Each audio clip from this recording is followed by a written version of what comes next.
आपका ET now स्वदेश पर आप देख रहे हैं खरा सौदा। मैं हूं आपके साथ पूजा त्रिपाठी और मेरे साथ मेरे सहयोगी डिम्पी कालरा भी मौजूद हैं। और अगले 2.5 घंटे हम आपको बताएंगे कि आज बाजार पर रणनीति क्या होनी चाहिए। फोकस रहेगा बाजार की चाल पर। बैंक निफ्टी में कल हमने देखा शानदार तेजी देखने को मिली, क्या वो तेजी आज भी कंटिन्यू होगी? और निफ्टी 25,000 के लेवल्स अब छूने को तैयार है, तो उसके पहले किस तरह की तैयारी करनी चाहिए, इस पर भी आगे चर्चा होगी। और किन किन सेक्टर पे फोकस करना चाहिए, इस पर भी हम आगे बात करेंगे। चलिए सबसे पहले शुरुआत कर लेते हैं 4 विंडो ट्रिगर्स के साथ। और आज के इम्पॉर्टेंट इवेंट्स और ट्रिगर्स क्या हैं वो आपके सामने पहले एक एक करके रखेंगे। और बाजार के लिए सबसे बड़े संकेत जो हैं वो अभी भी ग्लोबल बाजारों से ही मिल रहे हैं। कल के दिन हमने देखा हफ्ते के पहले कारोबारी सत्र में डाउ जोन्स में शानदार तेजी देखने को मिली, लगभग 500 अंकों की तेजी थी। और इस वक्त एशियाई बाजारों की जो शुरुआत हो रही है वो भी अच्छी ही है। गिफ्ट निफ्टी 25,000 के ऊपर दिख रहा है, जो कि आज निफ्टी के लिए पॉजिटिव संकेत यहां पर देखने को मिल रहे हैं। तो ग्लोबल मार्केट से संकेत अच्छे हैं। अगर अन्य संकेत पर नजर डालें, बॉन्ड मार्केट्स, कमोडिटी मार्केट्स, तो वहां पर से भी संकेत बेहतरी देखने को मिल रहे हैं। तो काफी स्थिर कारोबार हुआ। और कल हमने देखा कि एक बड़ी गिरावट के बाद कल हफ्ते की जो शुरुआत थी दुनिया भर के बाजारों की, वो पॉजिटिव नोट पर ही रही। जेएमआर एयरपोर्ट्स ये स्टॉक रहेगा आज फोकस में, क्योंकि दिल्ली एयरपोर्ट में 10% कंपनी ने हिस्सा खरीदा है, माफी जगह खरीदेगी, जिसके चलते आज ये स्टॉक भी फोकस में रहेगा।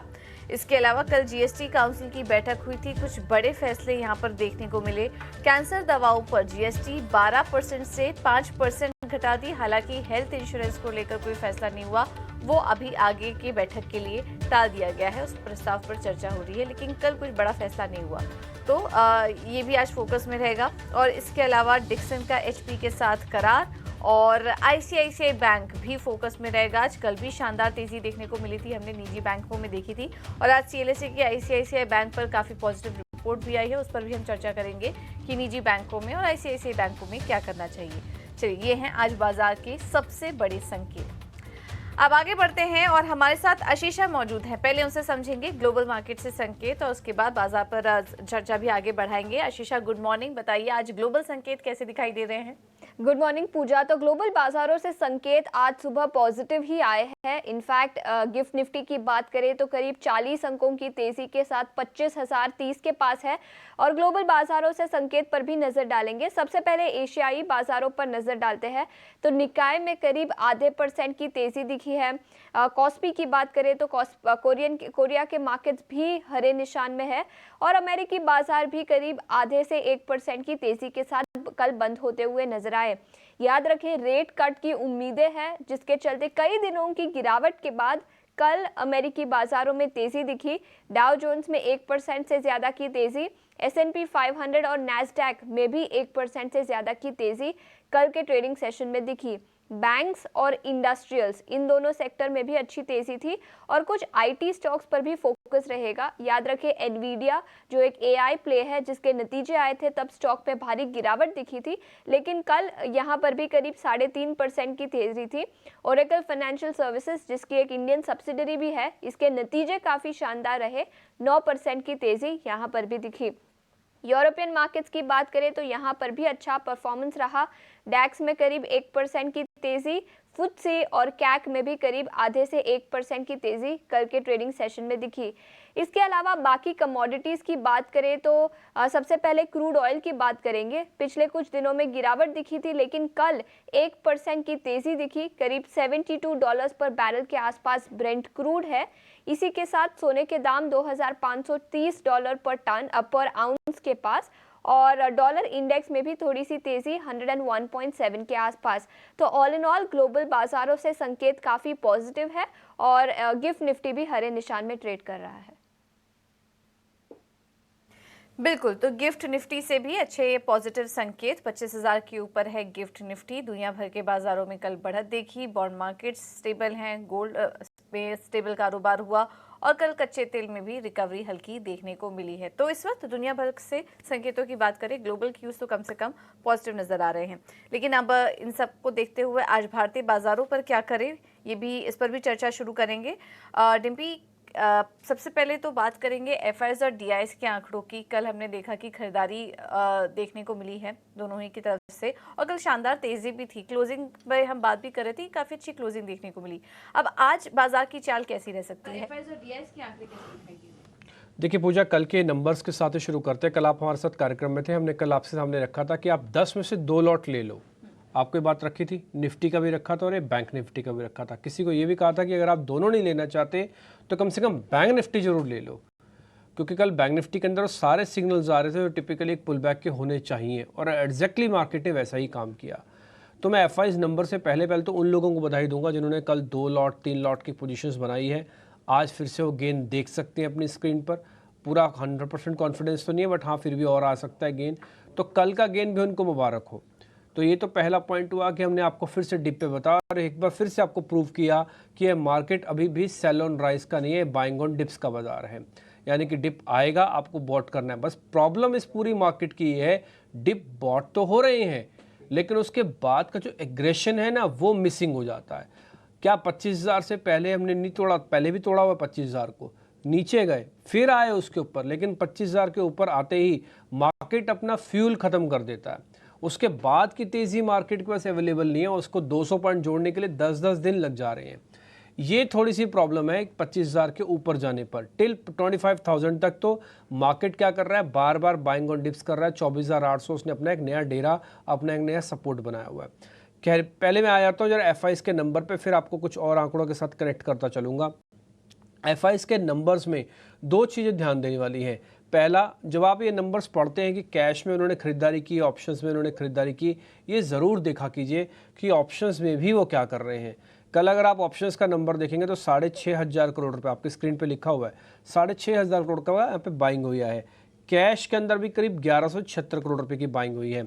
कल जब आप हमारे साथ कार्यक्रम में थे, हमने क्लोजिंग में ये बात आपके सामने बोली थी कि आज की मार्केट को देख के ऐसा लग रहा है कि एफआईएस माल बेचेंगे तो नहीं, या तो स्टैंड स्टिल होगा यानी कि नो चेंज होगा, या तो थोड़ा बहुत बाइंग का ही नंबर आएगा। आपको देख के हैरानी भी होगी कि किसी तरह का कोई बिकवाली का नंबर्स नहीं है। एफआईएस की जो होल्डिंग है, लॉन्ग होल्डिंग, वो करीब 64% है। तो 64% पे लॉन्ग होने के बाद वो सबसे बड़े होल्डर्स अभी भी हैं। रिटेल के पास जो होल्डिंग है वो है 48%। मैं आपको बता देता हूँ, कल जैसे थोड़ा बाजार चला तो रिटेल ने अपनी 1% होल्डिंग को कम कर दिया। ये 49% थी, 48% पे हो गई है। एथिकली सिर्फ कहने का मतलब है कि रिटेल काफ़ी स्मार्ट है, और रिटेल को इस समय ये समझ में आ रहा है कि 24,800 और 25,200 के बैंड में काम करो। बैंड का लोअर एंड आए पकड़ लो, बैंड का अपर एंड आए छोड़ दो। उसको ब्रेकआउट और ब्रेकडाउन से कोई लेना देना नहीं है। अब ये चीज़ मेरे को रिटेल के नंबर देख के लग रही है, और ये मैं अपने एक्सपीरियंस और बैक टेस्टिंग के बेसिस पर भी बता रहा हूँ आपको। देखिए, मैं कोई भी बात बिना डाटा के बोलूँगा ही नहीं, तो सारा डाटा एनालिसिस करने पर मैं बता रहा हूँ कि इस समय रिटेल काफ़ी स्मार्ट है, और रिटेल खुद चाहता है, मैं आपको बता देता हूँ रिटेलर्स के मन की बात, रिटेल खुद चाहता है कि इस समय 24,800 से लेकर 25,000 के बैंड में ही हम काम करें, ब्रेकआउट नहीं आए और ब्रेकडाउन भी नहीं आए, क्योंकि इससे उसका बहुत आसानी से पैसा बन रहा है। 24,800 आते ही आप प्लस कर जाते हो, 25,000 के ऊपर धीरे धीरे बेचना शुरू करता है, और 25,200 तक अपनी जितनी होल्डिंग उसने क्रिएट की होती है सारी होल्डिंग बेच देता है। देखो 25,200 के ऊपर ना रिटेल आ नहीं पाएगा, उसका मन नहीं होगा आने का, फिर इंस्टीट्यूशनल आता है। नए लेवल्स को ब्रेक करने के लिए बड़े खिलाड़ियों की ज़रूरत पड़ती है। तो रिटेल इस चीज़ को काफ़ी अच्छे से एंजॉय कर रहा है, और मैं कहता हूं कि भाई जब तक 24,800 और 25,200 की रेंज ब्रेकआउट या ब्रेकडाउन नहीं होती है, इस केस में रिटेल अच्छा पैसा नोटिस कर रहा है अपने लिए। दूसरा इंपॉर्टेंट पॉइंट वह है डीआईएस के नंबर्स। डीआईएस की होल्डिंग में भी किसी तरह का कोई बदलाव नहीं, उल्टा 1% हल्का सा बढ़ा है, वो बढ़कर 36% हुआ है, 35% से बढ़कर। कहने का मतलब है कि अगर आप तीनों की रेशो चेक करेंगे तो सबसे बड़ा रेशो है एफआईएस के पास, दूसरा रिटेल के पास, तीसरा डीआईएस के पास। टिपिकली यही रेशो होता है, और एक बिल्कुल बुकिश वाला एग्जांपल है कि जब भी बाजार ऑल टाइम हाई के आसपास फिर से खड़ा हो गया, 25,000 निफ्टी के आसपास खड़ा है, उसमें एफआईएस ज़्यादा ही होना चाहिए, वो है ही। रिटेल थोड़ा कम होना चाहिए, वो है। डीआईएस या तो इनके बराबर के हो या तो थोड़े से और कम हो, वो भी है। तो सारी चीज़ अपनी अपनी जगह पे ठीक है, बस एक नंबर की थोड़ी सी मैं कम मानता हूँ, वो है डीआईएस का नंबर, वो थोड़ा सा कम है। अगर वो ज़्यादा होता तो आप ये जो डिप अभी देख पा रहे हैं ना, ये बहुत जल्दी जल्दी बॉट होते। इसके लिए आपको देखो मैंने कल भी आपको एग्जाम्पल के जरिए बताया था, तराजू में जब तक आप बैलेंसर नहीं डालोगे ना तो कोई भी चीज़ बहुत तेज़ी से नीचे जाएगी, बहुत तेज़ी से ऊपर आएगी। ये DIs का काम होता है कि बैलेंसर एक्ट का रोल प्ले करते हैं। अब आप देखो फ्राइडे को आपका मुंह ऐसे लटका हुआ था, मंडे होते होते ऐसे हो गया, ट्यूसडे होते होते ऐसे और बुधवार होते होते ऐसे हो सकता है। ठीक, तो कहने का मेरे सिर्फ तात्पर्य ये है कि जो चीज़ हो रही है ना वो बहुत जल्दी जल्दी हो रही है। ये इतनी जल्दी जल्दी टूटना नहीं चाहिए, इतनी जल्दी जल्दी ऊपर नहीं आना चाहिए। एक दिन के अंदर 2 दिन 2 सपोर्ट टूट जाए, एक दिन के अंदर 35-50% की रिट्रेसमेंट हो जाए। आपको पता है 900 पॉइंट टूटा था बैंक निफ्टी, 50% कल की रिकवरी होगी 500 पॉइंट की। तो जिनसे अपॉर्चुनिटी मिस होगी वो तो ये सोचते ही रह गए, अच्छा शुक्रवार को तो मेरे को अपने बेटे की पेरेंट्स टीचर मीटिंग में जाना था, मैं सोमवार को सोचूंगा, सोमवार आते आते तो मेरी तो अपॉर्चुनिटी लॉस्ट हो गया। ये अपॉर्चुनिटी लॉस्ट मार्केट के अंदर फोमो पैदा करता है। फोमो मतलब कि फियर ऑफ मिसिंग आउट, कि मेरे से मिस हो गया, तो अगली बार जब भी मार्केट गिरेगा ना, थोड़ा भी गिरेगा, वो तुरंत आएगा बंदा और वहीं पे ट्रैप हो जाएगा। इसलिए फोमो फैक्टर को जन्म देने से अच्छा है कि मार्केट धीरे धीरे करके चले, वो ज़्यादा अच्छा है, धीरे धीरे करके बेहतर हो। तो ये मैंने मोटा मोटी आपको FIs के नंबर, उससे जुड़े हुआ डाटा और उसकी जो भावना है वो मोटा मोटी आपके सामने रख दी पूछा। तो ऑल टाइम हाई की तरफ निफ्टी, और ऐसे में FIs रिटेल और DI की पोजीशन भी हमने आपको बताई, जो कि एकदम सटीक यहाँ पर देखने को मिल रही है, और उससे ये संकेत भी मिल रहे हैं कि बाजार में अभी भी तेज़ी का ही मोमेंटम और पॉजिटिव मोमेंटम बना रहेगा। डिबी, अब निफ्टी की बात करें तो जैसा कि आपने कहा कि फोमो फैक्टर पैदा हो सकता है, तो ऐसे में जो मौजूदा पोजीशन है जिनकी, वो क्या करे, और क्या इन स्तरों पर नए लॉन्ग करने वालों को आप एंट्री करने की सलाह देंगे? 3 चीज़ें हमेशा मार्केट में देखनी चाहिए जब भी आप अपनी पोजीशन को चेक करो। मैं आपको भी स्क्रीन से नोटिस करवाता हूँ। पहला, ओपन इंटरेस्ट वगैरह का डाटा, पुट कॉल रेशो, फिर बड़े शेयर्स क्या कर रहे हैं, विक्स क्या कर रहा है, 4-5 चीज़ों में ग्लोबल मार्केट्स और क्या आ रही है। ये 6-7 वाइटल्स चीज़ें हैं जो आपको देखनी चाहिए। आप डॉक्टर के पास जाते हो, आपको भले बुखार हो, खांसी या पेट में दर्द हो, वो आपकी नब्ज ज़रूर चेक करेगा, थर्मामीटर ज़रूर लगाएगा, आपको एक बार स्टेटोस्कोप से एक बार आपकी छाती भी टेस्ट करेगा, चेक करेगा, आपको भले कोई भी बीमारी क्यों ना हो। ठीक, तो सेम मार्केट के अंदर आपको बाय करना है या लॉन्ग करना है, आपको बेसिक वाइटल्स को डेली चेक करना पड़ेगा कि इन सब में क्या हो रहा है। ये सब आपकी बहुत बड़ी हेल्प तो नहीं कर पाएंगे, लेकिन हाँ आपके लॉसेस को रोकने में बहुत बड़ी हेल्प करेंगे। अब मैं आता हूँ नंबर्स पे, डाटा पे कैसे कैसे चीज़ें हुई हैं। देखिए निफ्टी के अंदर आते हैं तो कल हमने 24,800 को अच्छे से पकाया, 25,000 से चूक गए क्लोजिंग करते समय, जबकि बैंक निफ्टी ने अपना काम किया, उसने 51,000 के ऊपर क्लोजिंग दी है, लेकिन आप चूक गए। तो आज आपको गिफ्ट निफ्टी 25,000 दिख रहा है। मैं ये तो नहीं कहता ये 40 पॉइंट का गैप बहुत बड़ा गैप है, बट ये 40 पॉइंट का गैप आपके लिए एक सहानुभूति वाला गैप है। इससे कोई फ़ायदा नहीं होने जा रहा, इससे सिर्फ ये ही फ़ायदा होगा कि कल की जो क्लोजिंग करके आए हो उसको इतनी जल्दी नहीं घेरेगा बाजार। अब आते हैं 25,000 के लेवल को पार होते बाजार टिकेगा या फिर उसी का फ्यूल तो नहीं फिर से ख़त्म हो जाएगा। तो मेरा ऐसा मानना है कि शॉर्ट कवरिंग कल हुई है मार्केट के अंदर, और अच्छी खासी शॉर्ट कवरिंग हुई है। मैं आपको डाटा दिखाता हूँ। 4% का ओपन इंटरेस्ट घटा है और ओपन इंटरेस्ट जो हो गया वो है 5.48। पूजा जी आपको याद होगा परसों भी हमने ये बात आपके सामने रखी थी कि जब ये सीरीज ट्रांसफ़र हुई है ना, तो आप करीब 6 लाख कॉन्ट्रैक्ट के भारी भरकम कॉन्ट्रैक्ट के साथ आए हो, भारी भरकम कॉन्ट्रैक्ट के साथ। आपको कॉन्ट्रैक्ट हल्के करने ही होंगे, गाड़ी को चलाना है तो इतना लोड डाल के गाड़ी नहीं चल पाएगी, और चलेगी भी तो बहुत मंदी की रफ्तार से चलेगी, तो आपको पहले लोड हटाना पड़ता है। आपको मैं खुशी भी हो रही है मेरे को बताते समय कि 5,48,000 के कॉन्ट्रैक्ट ही सिर्फ ओपन रह गए हैं। इस तेज़ी के अंदर थोड़ा बहुत कॉन्ट्रैक्ट शेड भी हुए, यानी कि मंदी वालों ने कल अपना माल अच्छे से काट लिया है कि भाई ठीक है, हमको जो करना था हमने कर दिया, अब इससे नीचे हम ले नहीं जा पाएंगे, वापस बार बार पुल बैक आ जाएगा, हमें निकल जाना चाहिए। तो काफ़ी बड़ी तादाद में निकले हैं कल, लेकिन क्या काफ़ी बड़ी तादाद में लॉन्ग वाले आए हैं? वो नहीं आए। वो अगर आए होते तो कल आप 25,000 के ऊपर क्लोज कर गए होते। ठीक है, तो आज हमको उसी चीज़ को चेक करना है कि आज ओपन इंटरेस्ट वगैरह ज़्यादा बनता है कि थोड़ा कम है। अगर OI थोड़ा भी बन जाए, मान लो 5.5 लाख तक का कॉन्ट्रैक्ट का रहता है, और प्राइस एक्शन ठीक हो जाए, प्रीमियम बना रहे, तो फिर कोई दिक्कत नहीं है। मैं आपको लेवल्स इंडिकेट कर देता हूँ। 24,800 आपका एक स्टॉप लॉस एरिया है, 25,000 पार होने पे इमीडिएट स्टॉप लॉस वो बन जाएगा। आपके पास सौदे पड़े हैं तो आप ट्रेल करो। आपको हमने कल 2-2 लॉट की पोजीशंस दिलवाई हुई है आउट ऑफ 10, तो उन 2-2 लॉट को भी कैरी करो। अब आप अपनी खरीद का ही स्टॉप लॉस डाल दो। खरीद के स्टॉप लॉस डालने से आप नो लॉस से निकलोगे, आपका लॉस होगा ही नहीं। और ऊपर जाते समय जो मेरा टारगेट है वो भी सिर्फ 25,200 का ही है, ये 25,200 के रेंज डिसाइड करेगी हम कितनी स्पीड से पार कर रहे हैं, तो उसके बाद हम 25,500 आएंगे भी या नहीं आएंगे।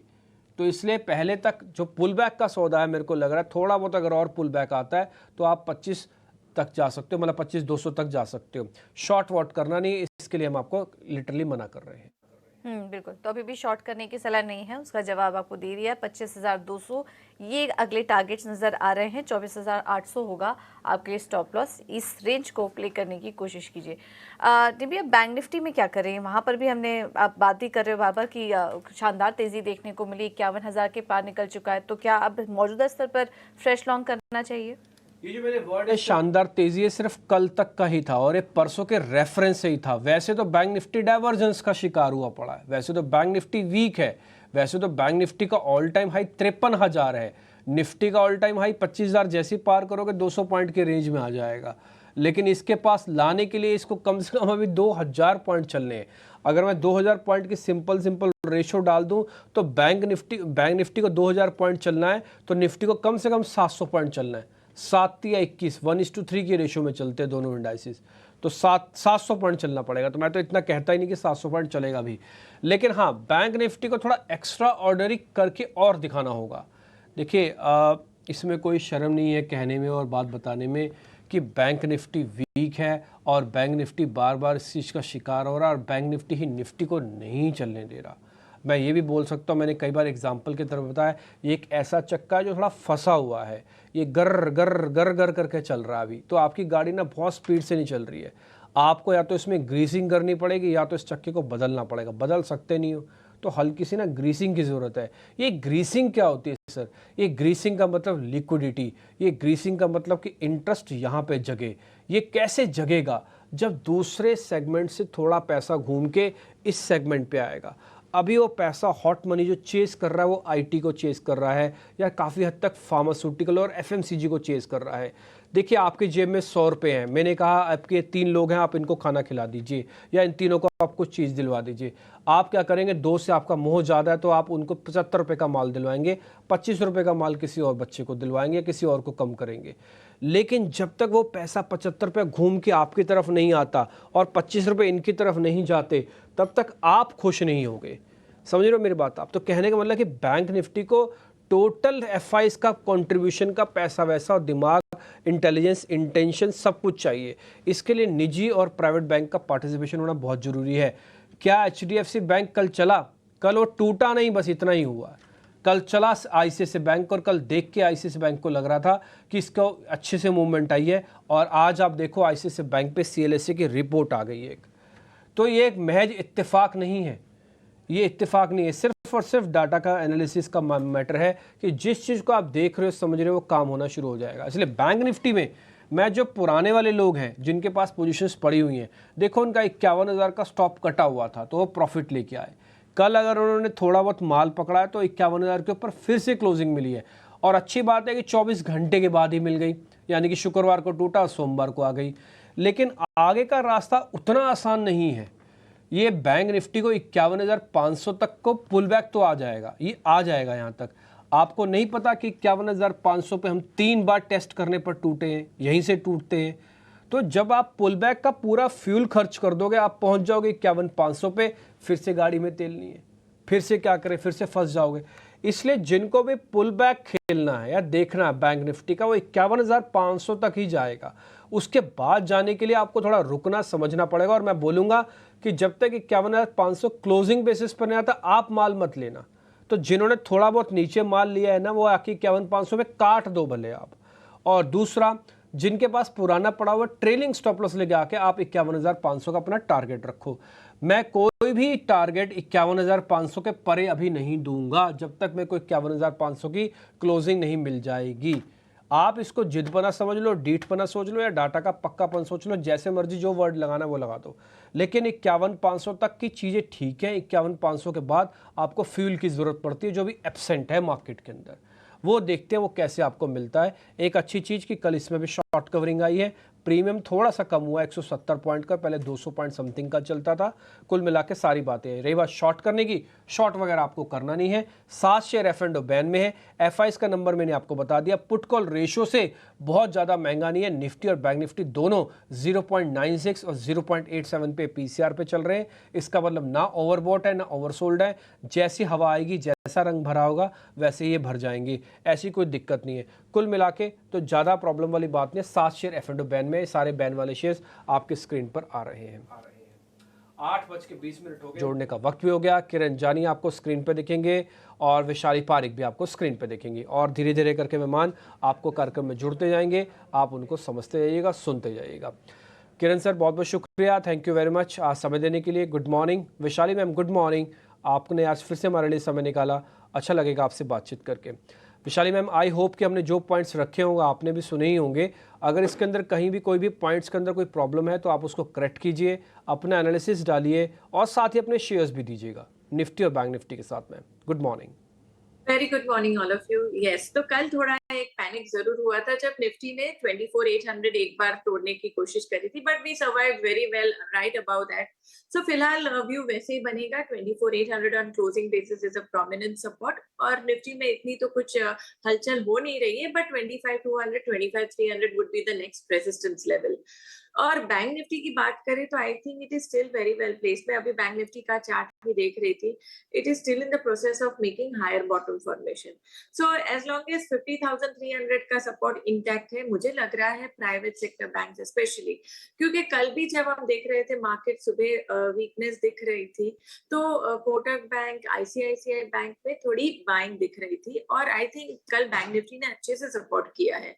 तो मेरे ख्याल से technically which is very well placed. Of course ICICI out perform कर रहा है बैंकिंग स्टॉक्स में, बट जरूर ध्यान देना चाहिए axis bank, IndusInd bank, ICICI bank, ये सभी बैंक्स में मुझे लग रहा है it's a matter of time pickup आना चाहिए। सो मैं ये सब सेक्टर वाइज अगर अपन बात करें तो आई थिंक ये टेक्निकली वेल प्लेस्ड है, और रिस्क रिवॉर्ड रेशियो भी सही है, तो ये सब स्टॉक्स पे मेरा ध्यान जरूर रहेगा। तो फोकस रखिए बैंकिंग स्टॉक पे ही। आईसीआईसीआई बैंक में तो तेज़ी दिखे ही, पीछे पीछे अब बाकी निजी बैंकों में भी एक तेज़ी दिखना शुरू हो सकती है। तो अभी 2-3 दिन बैंकिंग स्टॉक्स पर नज़र रखिए। हमारे साथ किरण जानी भी मौजूद हैं। Kiran ji thank you so much समय देने के लिए ईटी नाउ स्वदेश को। आपके ट्रेडिंग कॉल्स आज के लिए क्या होंगे? Very good morning everyone. So हमारी तरफ से 2 ट्रेडिंग कॉल है। कहीं ना कहीं जो रिकवरी है, ये इस रिकवरी के अंदर हमें लग रहा है कि प्रीवियस ट्रेंड के अंदर, प्रीवियस जो अपस्विंग आया था वहां पे जो स्टॉक के ब्रेकआउट दिए थे, वो स्टॉक वापस या तो अपने प्रीवियस ब्रेकआउट के आसपास है, या तो अपने प्रीवियस ब्रेकआउट के लेवल के नीचे जो सपोर्ट था वहां के आसपास अवेलेबल है। तो दोनों में रिस्क रिवॉर्ड रेशियो काफी अच्छा बन रहा है। तो इस तरह के 2 सेटअप है। पहला तो एचडीएफसी बैंक के हमने देखा कि बैंक निफ्टी में कल एक शानदार मूव देखा, और कहीं ना कहीं बैंक निफ्टी जिस तरह से अंडर परफॉर्म है, with in that bank Nifty HDFC bank भी उसी तरह से एक अंडर परफॉर्म स्टॉक है। तो हमारा पहला पिक जो रहेगा वो एचडीएफसी बैंक रहेगा। एचडीएफसी बैंक में आप देखोगे तो कंसोलिडेशन पैटर्न ब्रेकआउट हमें देखने को मिल रहा है। कल विथ वॉल्यूम स्टॉक ने अपने 3 दिन के हाई को क्रॉस किया है। स्टॉक 50 डेज 20 डेज की मूविंग एवरेज के ऊपर कंसोलिडेट हो रहा था, वहां से अब काफी अच्छा एक अप मूव आ सकता है। कल हमने देखा कि एचडीएफसी बैंक अपने डेज हाई के ऊपर भी क्लोज हुआ है। तो कहीं ना कहीं यहाँ पे हमें लग रहा है कि एक अच्छा खासा मूव आ सकता है। तो 1664 के लिए हम एचडीएफसी बैंक बाई करेंगे, और जो स्टॉप लॉस रहेगा वो 1624 का रहेगा। तो एचडीएफसी बैंक। दूसरा एक कॉल है, वो थोड़ा हाई रिस्क कॉल है, लेकिन कहीं ना कहीं हम लास्ट वीक में भी ये कॉल या तो ये स्टॉक की सजेशन या तो डिस्कशन कर रहे थे। पेटीएम का अगर आप चार्ट देखोगे तो डेली चार्ट के ऊपर एक cup and handle pattern breakout है। एक लंबे समय के बाद स्टॉक 20 डेज मूविंग एवरेज के ऊपर सस्टेन हो रहा है। दूसरी तरफ अगर आप देखोगे तो रिसेंटली जो 3-4 दिन से कंसोलिडेट हो रहा है, उसमें वॉल्यूम नहीं है। तो जो भी कोई डाउनफॉल आया वो बाय ऑन डिप्स था। कल भी हमने देखा कि 600 तक स्टॉक गया था, वहां से अच्छी खासी एक तेजी आई, और जो वॉल्यूम हुआ है वो एवरेज 20 डेज वॉल्यूम के ऊपर हुआ है। मोमेंटम इंडिकेटर भी बुलिश जोन के अंदर है। तो पेटीएम एक नेक्स्ट अप मूव के लिए तैयार हो रहा है। तो डेफिनेटली करंट मार्केट प्राइस से हम लॉन्ग करके जाएंगे। 660 का हमारा पोजिशनल टारगेट रहेगा, 1-2 दिन में आ सकता है, and 605 as a stop loss हम मेंटेन करेंगे। तो पेटीएम एक थोड़ा अग्रेसिव कॉल है, और एचडीएफसी थोड़ा सेफ्टी के साथ हमने कॉल दिया है। तो थोड़ा मिक्स व्यू है हमारा। ओवरऑल मार्केट में तेजी रहेगी ऐसा हमें लग रहा है। बाजार में तेजी रहेगी, ऐसे में ये 2 स्टॉक्स किरण जी की तरफ से। और आज एचडीएफसी बैंक जो कल ज़्यादा नहीं चल पाया था, आज वहां पर आप नज़र रखिए, तेज़ी आ सकती है। वैशाली जी आपके ट्रेडिंग कॉल्स आज के लिए? इंडियन होटल मैं रिकमेंड करूंगी। लॉन्ग टर्म ट्रेंड भी इंटैक्ट है और थोड़ा सा एक डिप आया था, बट 664 का भाव है तो 640 का हमने स्टॉप लॉस अभी एलिवेट, बिकॉज हम काफी टाइम से ये रेकमेंड कर रहे हैं। So stop loss is elevated to 640 और टारगेट रहेगा 700। दूसरा स्टॉक रहेगा अंबुजा सीमेंट, बिकॉज आप देखेंगे ओवरऑल सीमेंट पैक में भी काफी करेक्टिव मूव आ चुका है and cement is getting into new round of momentum.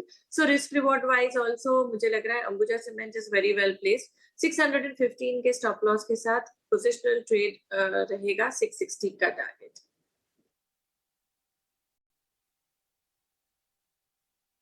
तो दो शेयर आपको दे दिए विशाली मैम ने भी। एक तो अंबुजा सीमेंट, इसके ना कल की क्लोजिंग बहुत अच्छी आई है। कल एक बार के लिए आप इंट्राडे चार्ट दिखा सकते हो, कल का इंट्राडे चार्ट दिखाना अंबुजा सीमेंट का। आप देखोगे इसकी ना क्लोजिंग बिल्कुल आराम से चला, स्टार्टिंग अच्छी हुई, धीरे धीरे धीरे धीरे करके डेज हाई पे बकायदा बंद हुआ। ये देखना आप 615 पे खुला, टॉप नॉच बिल्कुल 631 का हाई बना हुआ था, 630 पे जाके इसने बंद किया 1%। कहने को परसेंटेज कम है, बल्कि कल की मूवमेंट काफ़ी अच्छी थी इसकी। एक तो अंबुजा सीमेंट और दूसरा इंडियन होटल्स, ये शेयर भी ना काफ़ी एक्टिव हो गया वापस से। और मैं बोलूँगा टिपिकली एक ब्रेकआउट शेयर भी है ये इंडियन होटल्स। तो कल मैं इसको देख रहा था, कल किसी वजह से आपके सामने नहीं रख पाया, लेकिन इंडियन होटल्स भी मैम का एक अच्छा शेयर है और इंडिया अंबुजा सीमेंट पे भी है। अंबुजा सीमेंट में आपको एक चीज़ और मिलेगी एडिशनल, वो मिलेगी सेफ्टी। थोड़ा फॉल कम आएगा क्योंकि शेयर अच्छा है, पका हुआ है और ये थोड़ा पार्टिसिपेट कम कर रहा है, इसका रिवर्स नेचर हो रहा है, गिरते समय कम, बढ़ते समय ज़्यादा, तो ये बढ़ रहा है अच्छा से। तो विशाली मैम का ये शेयर मेरे को काफ़ी इंटरेस्टिंग लगा। HDFC पे मैं ध्यान रखूँगा, जो कि आपको दिया है किरण जी ने, और साथ ही पेटीएम भी उनकी तरफ से है। तो 4 शेयर, 2 एनालिस्ट, कोई सेल नहीं, कुछ नहीं, सारे के सारे बाय कॉल हैं। लेकिन कल एक अहम बैठक और हुई थी GST काउंसिल की। ये तो हम आपको बता रहे थे कि GST काउंसिल की बैठक में क्या क्या हो सकता है। अब जब एक्चुअली में हो गया है, वो भी आपका जानने का पूरा अधिकार है। तो इसलिए सुमित चतुर्वेदी आपको ये बता रहे हैं कि कल GST की काउंसिल में क्या क्या फैसला हुआ और जो फैसले हुए उसका स्टॉक मार्केट के जो लिस्टेड कंपनी है उस पर कितना फर्क पड़ेगा, एक बार उससे समझते हैं। सुमित जी प्लीज जरा बताइए। कल वित्त मंत्री सीतारमण की बैठक हुई, उसके बाद GST काउंसिल बैठक के बाद शाम को कॉन्फ्रेंस हुई। हम बताते हैं मुख्य जो फैसले हैं वो क्या लिए गए। कैंसर की दवाओं पर GST 12% से घटाकर 5% किया। नमकीन पर GST 18% से घटाकर 12% किया गया। EV चार्जिंग स्टेशन के लिए फिलहाल फैसला टल गया है, उस पर कोई फैसला नहीं हो पाया है। हेल्थ इंश्योरेंस प्रीमियम, ये बहुत बड़ा मुद्दा था जो कल आया था, पर क्योंकि एक राजनीतिक मुद्दा बन गया था, पॉलिटिकल इशू बन गया था, उस पर अभी फैसला नहीं लिया गया है। हेल्थ उसके लिए एक GOM का गठन किया गया है, ग्रुप ऑफ मिनिस्टर्स का। रेलवे AC सिस्टम पर GST में कोई राहत नहीं है। एक इंपॉर्टेंट चीज़ है वो कार सीटों को लेकर है, उस पर GST 18% से बढ़ाकर 28% कर दिया गया है। तो इस सब के चलते जो कह सकते हैं एक ये कुछ फैसले हुए हैं, पर ज़्यादातर फैसले टाले गए हैं कुछ राजनीतिक चुनावों को देखते हुए, आने वाले महीनों में इसको देखते हुए। पर ये मीटिंग कल पूरे दिन चली। हेल्थ इंश्योरेंस पे जैसे मैंने बताया आपको GOM का गठन किया गया है। प्रीमियम पर फिलहाल 18% GST ही रहेगा, उस पर कोई राहत नहीं दी जा रही है। कंपनसेशन सेस पर GOM का गठन होगा और रेट रेशनलाइजेशन के लिए 23 सितंबर को GOM की फिर से बैठक होगी। ये सब फैसले लिए गए कल, पूरे दिन चली जो ये GST काउंसिल की बैठक, और उसके फैसले अंत में सुनाए गए।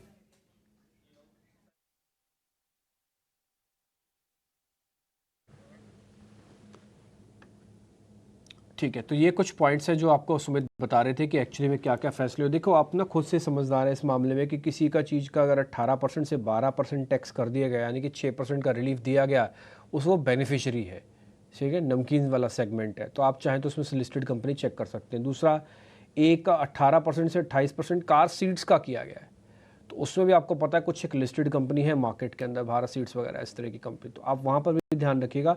ये ना स्पेसिफिक न्यूज़ होती है। अच्छा, बात रही EV की, तो EV में मार्केट कोई बहुत ज़्यादा एक्सपेक्ट भी नहीं करके चल रहा था क्योंकि वो पॉलिसी बेस वाला मैटर है, तो उस पर कुछ ज़्यादा बात नहीं भी हुई। और जो थोड़ा बहुत आ जाना चाहिए था कि मेडिकल ग्राउंड्स पे रिलीफ, उसके लिए बता रहे हैं सुमित की कुछ गठन हुआ है और वो गठन आगे चल के अपनी चीज़ें समझेगा, जानेगा, फिर उस पर कोई फैसला लिया जाएगा। तो इस पूरी GST की काउंसिल की बैठक से मेरे 2 सेगमेंट तो निकल के आ गए हैं जिनका आज इमीडिएट रिएक्शन मिलेगा। फर्स्ट इज नमकीन segment and second is a car seat से जुड़ी हुई कंपनीज। खैर, वित्त मंत्री को भी सुन लेते हैं, उन्होंने अपनी क्या बात रखी थी। आइए एक बार वित्त मंत्री को भी सुनते हैं। reduction in the GST rates on specified cancer drugs. You will recall that in the budget we had cut down customs duties. Now, GST rate on cancer drugs are also being brought down.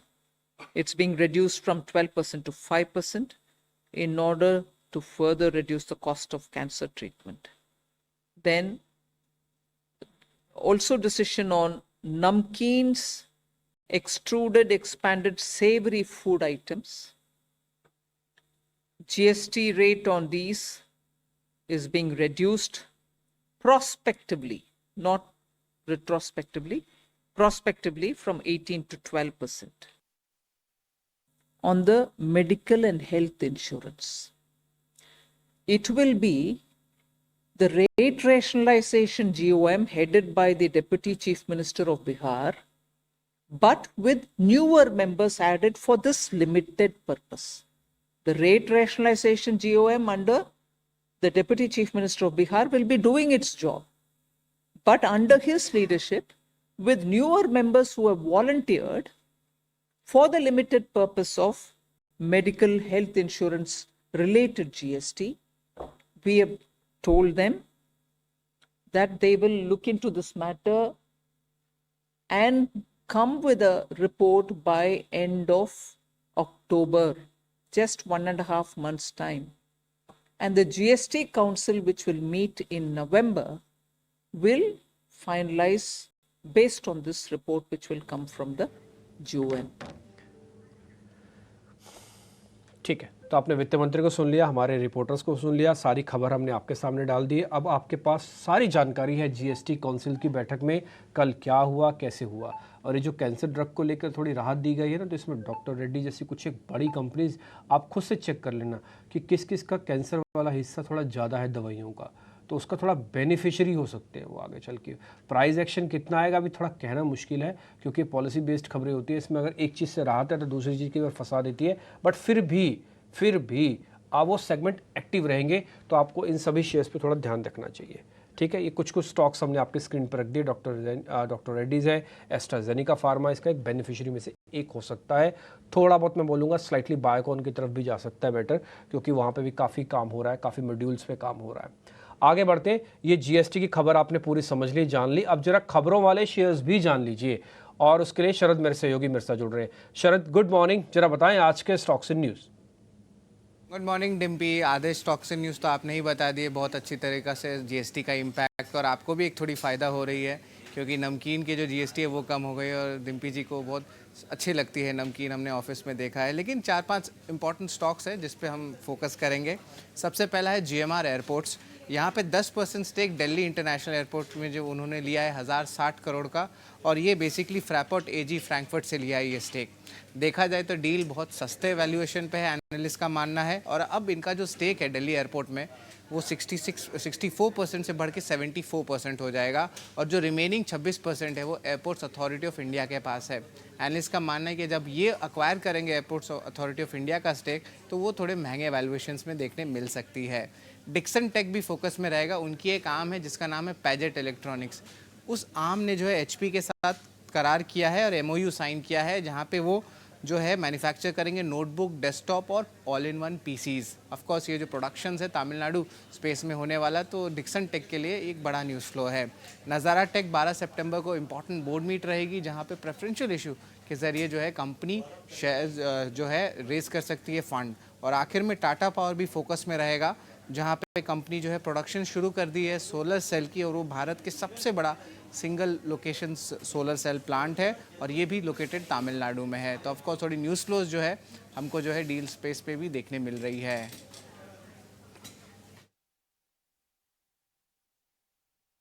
ठीक है, तो ये हैं आज के लिए अहम खबरों वाले शेयर्स, जहां पर कि आपको नज़र रखनी है Tata power, GMR airport, GST से जुड़े आज काफ़ी सारे स्टॉक्स फोकस में रहेंगे।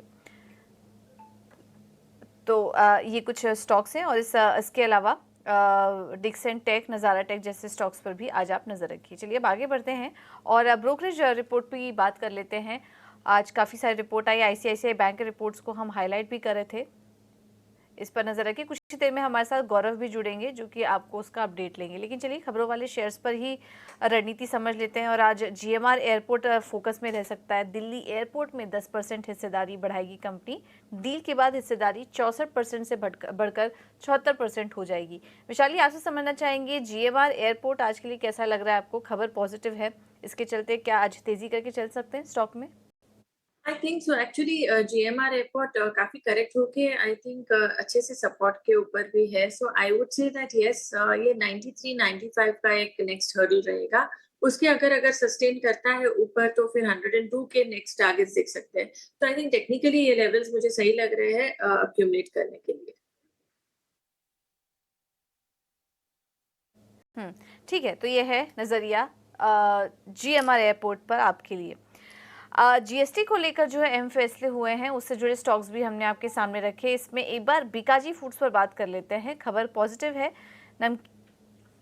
ठीक है, बिल्कुल, तो ये कुछ पॉइंट्स की बढ़त के साथ अभी भी आपको गिफ्ट निफ्टी पूरा आपकी अपना आवाज़ में थोड़ी सी प्रॉब्लम आ रही है। हम वापस से कनेक्ट करते हैं पूजा को, और पूजा को वापस से अब एक बार लेके आना स्क्रीन पर। थोड़ी आवाज़ की प्रॉब्लम थी इसलिए रोका है।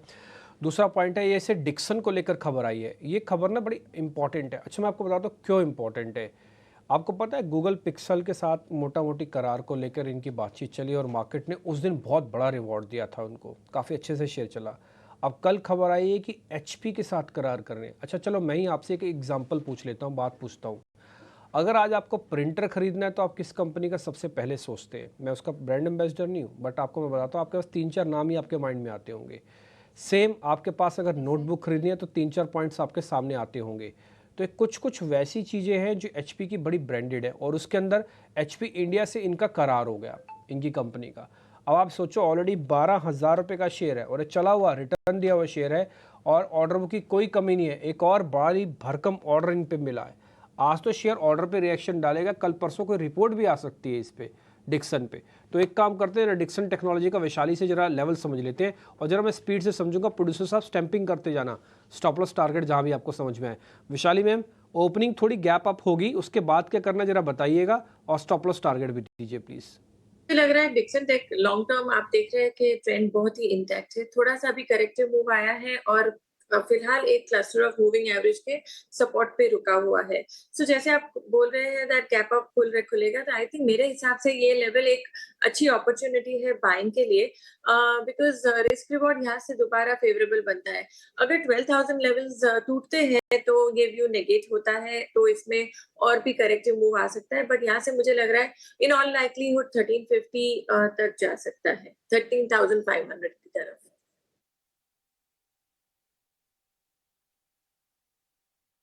डन। कुछ कुछ और शेयर्स भी आपके लिए मैं चेक कर रहा हूँ जहाँ पर आप इसको थोड़ा नोटिस करते हैं। एक ना नोवामा की रिपोर्ट आई है आईटी पर, वो धीरे धीरे करके ग्राफिक्स की फॉर्म में आ जाएगी। वैसे मैं बता देता हूँ, उन्होंने जो पॉजिटिव बोला है वो ही, और सारी चीज़ आप आराम से पढ़ लेना। वो कह रहे हैं कि positive on Infosys, positive on Persistent, Coforge, HCL Tech, and remain negative on Tech Mahindra and Birla Soft. ठीक है, तो जिनका जो पॉजिटिव वाला हिस्सा उसमें से मैं 2 कंपनी छाड़ता हूँ। पहला एक तो कफोर्ज और दूसरा छाड़ते हैं टीसीएस और कफोर्ज। किरण सर, एक बार जरा आपकी रिकमेंडेशन। देखो, क्योंकि आईटी के अंदर 2 प्रकार में डिवाइडेड था परफॉर्मेंस। रिसेंटली हमने देखा था कि जो मिड कैप आईटी स्टॉक्स है उसमें काफी अच्छा एक वापस पिकअप हुआ था। सो कहीं ना कहीं कोफोर्ज अगर आप डेली चार्ट पे देखोगे तो cup and handle pattern breakout का रिटेस्टिंग हो रहा है। तो कोई भी डिप आता है 6400 तक, तो मुझे लग रहा है कि वहां लॉन्ग करना चाहिए। करंट मार्केट प्राइस से भी आप लॉन्ग कीजिए। एक अग्रेसिव स्टॉप लॉस आप 6400 के नीचे का रखिए, और जिस तरह की चार्ट पैटर्न है ओवरऑल, ये स्टॉक वापस ऊपर में 68-6900 तक जा सकता है। तो काफी बुलिश पैटर्न है, cup and handle pattern breakout retesting हो रहा है। तो डेफिनेटली यहाँ पे बाय ऑन डिप्स की सलाह रहेगी 6400 के नीचे के स्टॉप लॉस के साथ। वहां टीसीएस की अगर हम बात करें तो टीसीएस में भी अपना प्रीवियस कंसोलिडेशन हाई जो था वो 4400 का था। तो यहाँ पे भी आप ध्यान रखिए 4400 20 डेज मूविंग एवरेज का सपोर्ट भी है, लेकिन यहाँ पे मोमेंटम इंडिकेटर न्यूट्रल जोन में है। तो हो सकता है कि थोड़ा टाइम कंज्यूमिंग रहे, थोड़ा कंसोलिडेशन और बढ़े, लेकिन कोई भी डिप आता है 4400 के आसपास, तो हमें लॉन्ग करना चाहिए। अगर 4400 को इंटैक्ट रखता है तो वापस यहाँ पे तेजी आ सकती है। तो एक स्ट्रिक्ट स्टॉप लॉस 4350 का रखिए, 4400 तक आप लॉन्ग कर सकते हो। ठीक है, तो दोनों शेयर्स में से जो बात सुन के मेरे को खुद से फील हो रहा है, वो कह रहा है कि शायद आपका फोर्स पे ज़्यादा बुलिश है, का फोर्स पे सीधा सीधा आपने बाय करवाया। आप कह रहे हैं कि TCS 50-60 रुपये सस्ता हो जाए तो फिर इसके अंदर आप आना, यानी कि 4410 पे भी आ जाए तब भी कोई दिक्कत नहीं है। 43.50 का स्टॉप लॉस रखा जाए, इसलिए स्टैंप लगी है इस पर बाइंग ऑन डिप्स की। तो दोनों को सुनने पर ना आपको खुद से पता लग जाएगा कि एनालिस्ट किस जगह पर ज़्यादा बुलिश है, किस जगह पर थोड़ा नेगेटिव है। कफोर्स आपको पता है हमने ब्रेकआउट शेयर्स के अंदर भी नोटिस करवाया था, उसके बाद काफ़ी बढ़िया से चला, फिर कुछ रिपोर्ट्स आ गई, अब फिर से नुवामा की जो रिपोर्ट आई है उसी के बेसिस पर ही मैंने शेयर पूछे और उस बेसिस पे कफोर्ज और एक और शेयर आपको समझ में आ गया होगा। आप एक कुछ मत करो, एक ना अपनी लिस्ट बनाते जाओ जरूर। आप रोज़ शो इस कार्यक्रम को देखो, इस तरह से एक लिस्ट बनाते जाओ और लिस्ट के अंदर लिखते जाओ अच्छा ये शेयर है। अगर आपको लग रहा है आपकी कन्विक्शन हाई है ना, उसको 5 स्टार मार्क कर दो, उसको 4 स्टार मार्क कर दो, 3 स्टार मार्क कर दो। फिर लास्ट में देखो इस पूरी लिस्ट के अंदर कि मेरे कितने शेयर निकल के आए जो 5 स्टार मार्क्ड है, उन्हीं को आपने आप वॉच लिस्ट में डाल दो आज के अंदर, बस काम खत्म। उसमें से कोई इक्का दुक्का शेयर जहाँ पे आपका हाई कन्विक्शन है वो ट्रेडिंग के लिए डाल दो, काम हो जाएगा। आपको सारे शेयर सुनने और जान के और सब में ट्रेड नहीं करना है, ये नेक्स्ट टू भी इम्पॉसिबल है, ठीक है ना, लेकिन फिर भी उसकी छटाई कटाई करो। इसलिए हम तो बहुत सारी चीज़ें आपके सामने रखते जा रहे हैं, जो अर्क है, जो साफ साफ चीज़ें हैं ना, सिर्फ वो आपके काम की है। बात करेंगे ब्रोकरेज रिपोर्ट की और इसमें सबसे पहले शुरुआत हम करेंगे ICICI बैंक के साथ। इस रिपोर्ट को थोड़ा नोटिस करना भी ज़रूरी है क्योंकि कल स्टॉक चला भी था और आज CLSA की इस पर रिपोर्ट आई है। तो CLSA की रिपोर्ट में क्या हाइलाइट्स हैं ये बता रहे हैं हमें गौरव। गुड मॉर्निंग, बताइए। जी गुड मॉर्निंग। तो अगर हम बात करें ओवरऑल बैंकिंग सेगमेंट की, तो जैसे हमें पता है कि रेट कट्स के काफ़ी ज़्यादा एक्सपेक्टेशन बिल्ड होते जा रहे हैं और इसी के दौरान हमने देखा कि कहीं पे ब्रोकरेजेस की तरफ से एक चेंज जो है व्यू में वो हमें बैंकिंग सेक्टर में देखने को मिल रहा है। और इसी के चलते हुए अगर हम CLSA की माने तो उन्होंने अभी आउट परफॉर्म रेटिंग बरकरार रखते हुए टारगेट प्राइस जो है वो ICICI बैंक के लिए 1500 रुपये का जो है वो बरकरार रखा है। उनका मानना यह है कि अगर हम बात करें डिपॉजिट्स की तो कहीं पे काफ़ी अच्छे से प्लेस्ड है ये जो डिपॉजिट्स है। और इसी के चलते हुए अगर हम बात करें आगे जाके कहीं पे भी अगर इंटरेस्ट रेट चेंजेस, उनका मानना यह भी है कि कहीं पे अगर हम नेट इंटरेस्ट मार्जिन की बात करें तो स्टेबल रहेंगे और अगर रेट कट्स हुए तो भी कहीं पे टेम्पररी कंप्रेशन जो है वो हमें नेट इंटरेस्ट मार्जिन में देखने को मिलेगा और आगे जाके जो नेट इंटरेस्ट मार्जिन है वो फिर से नॉर्मलाइज लेवल पे आ जाएंगे। अगर हम बात करें बाकी ओवरऑल बुक की ICICI बैंक की तो कहीं पे जो अंडरराइटिंग स्ट्रैटेजी है उनकी, उसकी वजह से ये जो अनसिक्योर्ड पर्सनल लोन्स है उसमें काफ़ी अच्छे से कंट्रोल भी है और एसेट क्वालिटी भी अच्छे से मैनेज किया है ICICI बैंक ने। इसी के चलते हुए कहीं पे बैंक ने कॉस्ट टू इनकम के ऊपर कहीं पे भी गाइडेंस नहीं दिया है, बट उनका मानना यह है कि कहीं पे प्रॉफिटेबल ग्रोथ जो है वो बैंक आगे जाके डिलीवर करती रहेगी।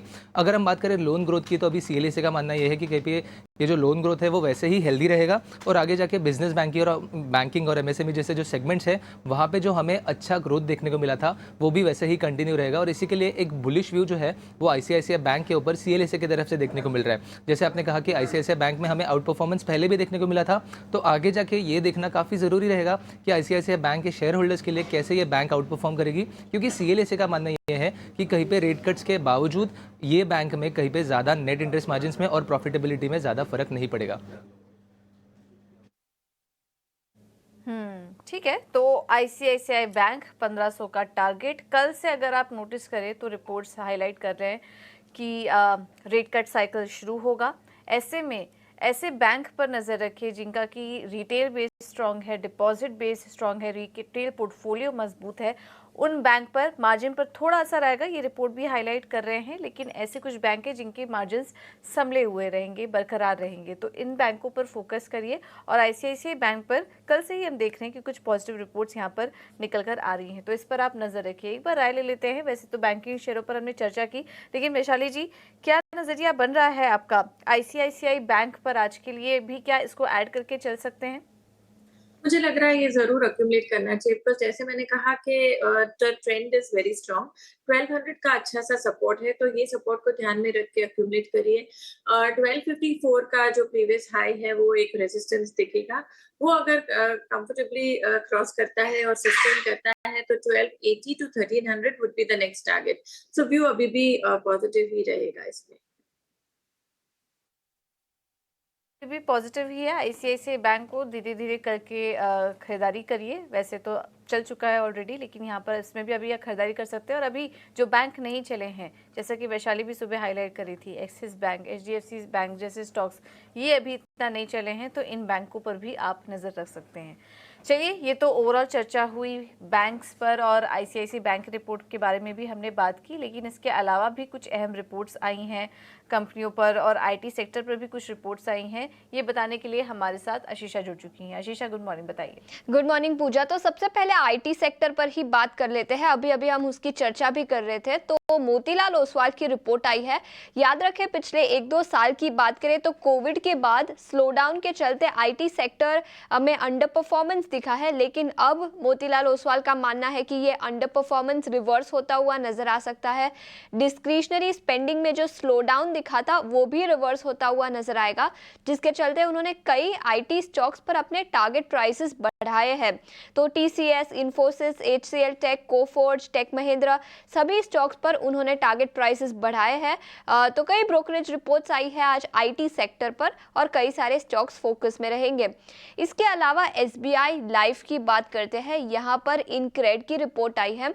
उन्होंने स्टॉक को अपग्रेड किया है, ऐड की रेटिंग दी है और टारगेट प्राइस बढ़ाकर अब 2150 रुपए प्रति शेयर का कर दिया है। उनका मानना है कि अब मार्जिन्स बॉटम आउट हो चुके हैं। सरेंडर नॉर्म्स जो अभी अभी रिलीज हुए थे उसका ज़्यादा इम्पैक्ट एसबीआई लाइफ पर नहीं दिखेगा और रिस्क रिवॉर्ड देखें तो उनको लगता है कि स्टॉक का रिस्क रिवॉर्ड काफ़ी फेवरेबल है। तो टारगेट प्राइस बढ़ाकर 2150 रुपए प्रति शेयर एसबीआई लाइफ इनक्रेड की इस रिपोर्ट के दम पर फोकस में रहेगा। निप्पॉन लाइफ पर सीएलएसए ने आउट परफॉर्म की राय दी है, 700 रुपए प्रति शेयर का लक्ष्य दिया है।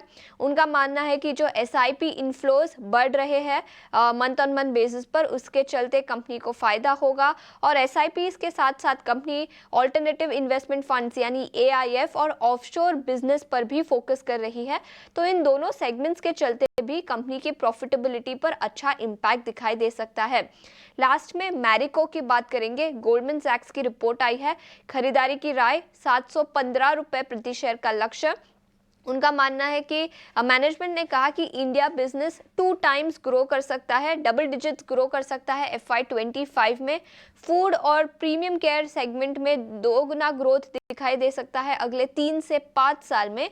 इसी के साथ उन्होंने कहा कि ब्रांडेड एफएमसीजी सेगमेंट है, वहां पर भी अच्छा ग्रोथ दिखाई देगा। तो मैरिको पर गोल्डमैन सैक्स की रिपोर्ट 715 रुपए प्रति शेयर का लक्ष्य, इस स्टॉक पर भी अपनी नजर रखें। बिल्कुल, तो मेरे को 715 का लक्ष्य एफएमसीजी स्पेस से, और यही सारे सेक्टर हम कल भी आपके लिए हाईलाइट कर रहे थे। आईटी, एफएमसीजी, इंश्योरेंस, ये तमाम सेक्टर आज के दिन भी फोकस में रहेंगे। ब्रोकरेज हाउसेस की जो रडार पर यही सारे रिपोर्ट्स और कंपनियां देखने को मिल रही हैं। थैंक यू आशीष आपका ये पूरा अपडेट देने के लिए। इसमें एक बार बात कर लेते हैं इंश्योरेंस कंपनियों पर ही। एसबीआई लाइफ, कल के दिन भी ये स्टॉक फोकस में था और आज कुछ अपग्रेड भी आए हैं। एसबीआई लाइफ पर देखने को मिले हैं, टारगेट यहाँ पर बढ़ा दिया गया है एसबीआई लाइफ पर। और इंक्रेड की रिपोर्ट आई है जिसमें कि अब जो नए टारगेट्स देख रहे हैं वो 2150 का देख रहे हैं। उनका ये भी कहना है कि मौजूदा स्तर पर रिस्क रिवॉर्ड रेशियो भी काफ़ी बेहतर नज़र आ रहा है। किरण, आपको कैसा लग रहा है ये स्टॉक एसबीआई लाइफ? सो इंश्योरेंस स्टॉक्स की बात करें तो बजट के बाद हमने देखा था कि काफी सारी इंश्योरेंस कंपनी में एक अच्छी खासी अपमूव आई थी। अब जो अपमूव आई थी वहां से स्टॉक कंटिन्यूअसली ऊपर ही जा रहे हैं। तो कहीं ना कहीं एसबीआई लाइफ में एक फ्लैग पैटर्न बन रहा है। ये फ्लैग पैटर्न तब तक इंटैक्ट है जब तक ये नीचे में 1870 का लेवल ब्रेक नहीं कर रहा है। तो डेफिनेटली मेरे हिसाब से यहाँ बाय ऑन डिप्स करनी चाहिए। 1870 का एक स्ट्रिक्ट स्टॉप लॉस रखिए 1870। अगर 1870 नहीं ब्रेक करेगा तो चांसेस है कि इसमें आने वाले समय में हम 2000 तक के भी टारगेट देख सकते हैं। तो डेफिनेटली मेरे हिसाब से लॉन्ग करना चाहिए। ठीक है, तो टेक्निकल लिहाज से भी देखेंगे तो मौजूदा स्तर पर लॉन्ग करने की सलाह आपको दी जा रही है। अगले जो इमीडिएट टारगेट नज़र आ रहे हैं वो हैं 2000 के, तो स्टॉक पर भी आप नज़र रखिए।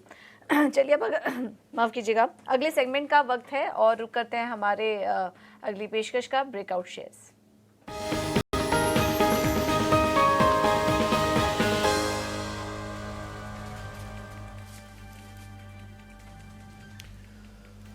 तो ब्रेकआउट सीरीज़ जो हम लेके आते हैं आपके सामने, उसके अंदर कुछ एक बेहतरीन शेयर हमने रखे हैं आपके सामने और अभी तक का जो हमारी सक्सेस स्टोरी है वो काफ़ी बेहतर रही है। हमने ऐसे शेयर्स रखे जहां पर आपको एक एक दिन के अंदर 10% का भी मूव आया। हालांकि शेयर्स का जो सिलेक्शन होता है वो सिर्फ पोजिशनली और स्विंग बेसिस के लिए होता है।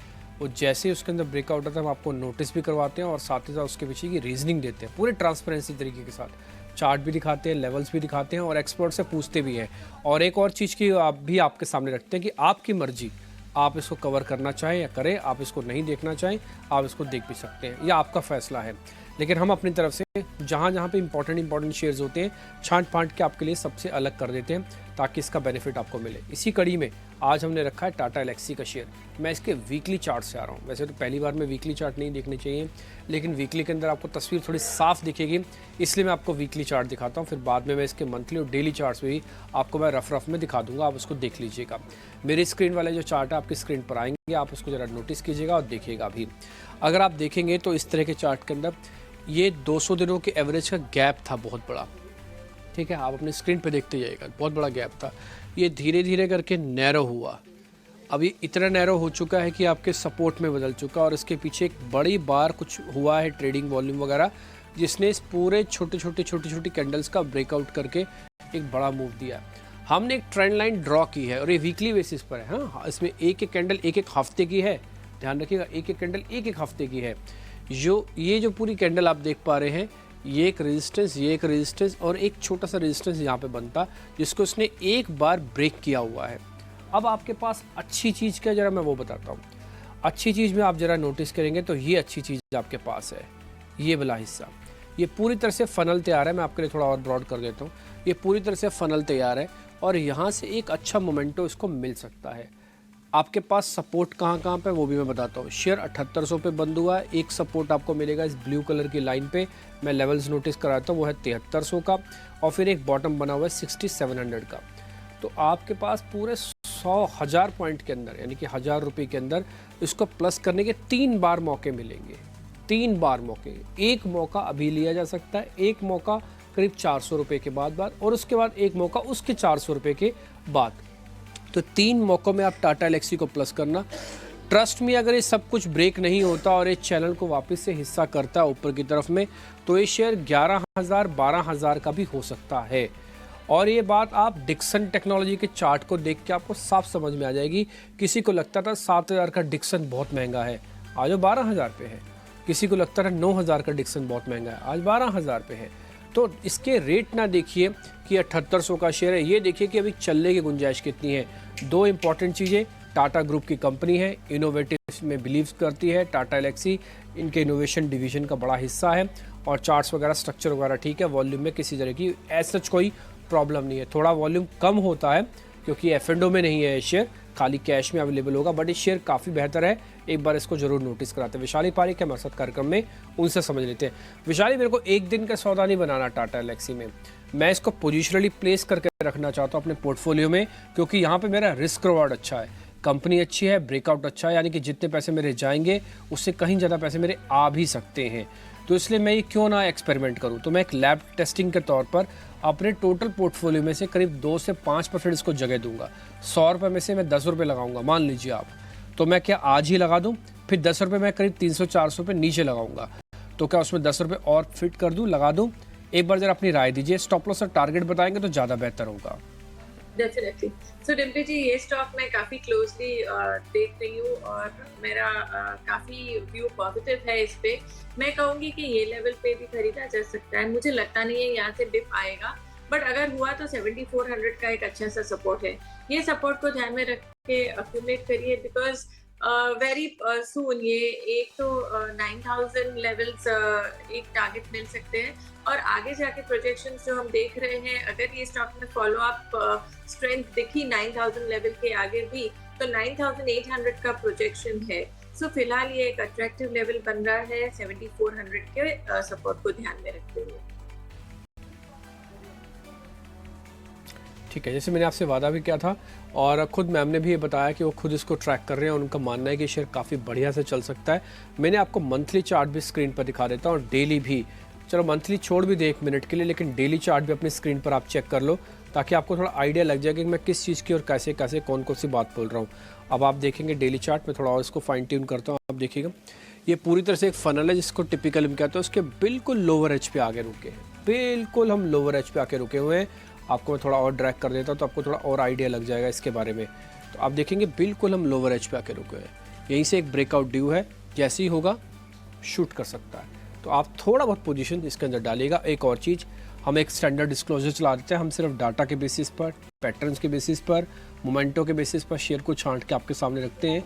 आप चाहें तो इसमें निवेश करें, आप चाहें तो इसमें ना भी करें, अपने वित्तीय सलाहकार से पूछ के करें और उनको ये बात ज़रूर बताइएगा कि 18 स्वदेश पे हमने देखा, हमको चार्ट बताया गया था, गेस्ट ने उसने रिकमेंडेशन दी ताकि आपको पक्का हो पाए, क्योंकि हमारी स्ट्राइक रेट तो काफ़ी बेहतर है इस मामले में। तो इसलिए आप फोटो खींच लीजिए, लिख लीजिए, जैसे आपको ठीक बनता वैसे देखिए। लेकिन ये आज का हमारा इकलौता ब्रेकआउट शेयर आपकी लिस्ट के लिए है। Back to studio.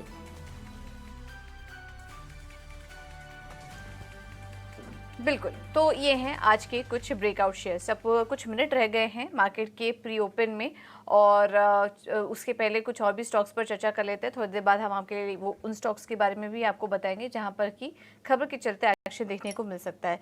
इसमें कुछ चलिए बात करते हैं एफएमसीजी स्टॉक्स की ही। आज मेरिको फोकस में है, पॉजिटिव रिपोर्ट आई है यहाँ पर, और कल के दिन हमने देखा था कि HUL, ITC जैसे स्टॉक्स चल रहे थे। यूनाइटेड स्पिरिट्स के स्टॉक्स में भी काफ़ी अच्छी तेज़ी देखने को मिली थी। वैशाली जी, आज भी क्या किसी FMCG स्टॉक्स पर नज़र रख सकते हैं? कोई ट्रेड लिया जा सकता है कल की तेज़ी देखने के बाद?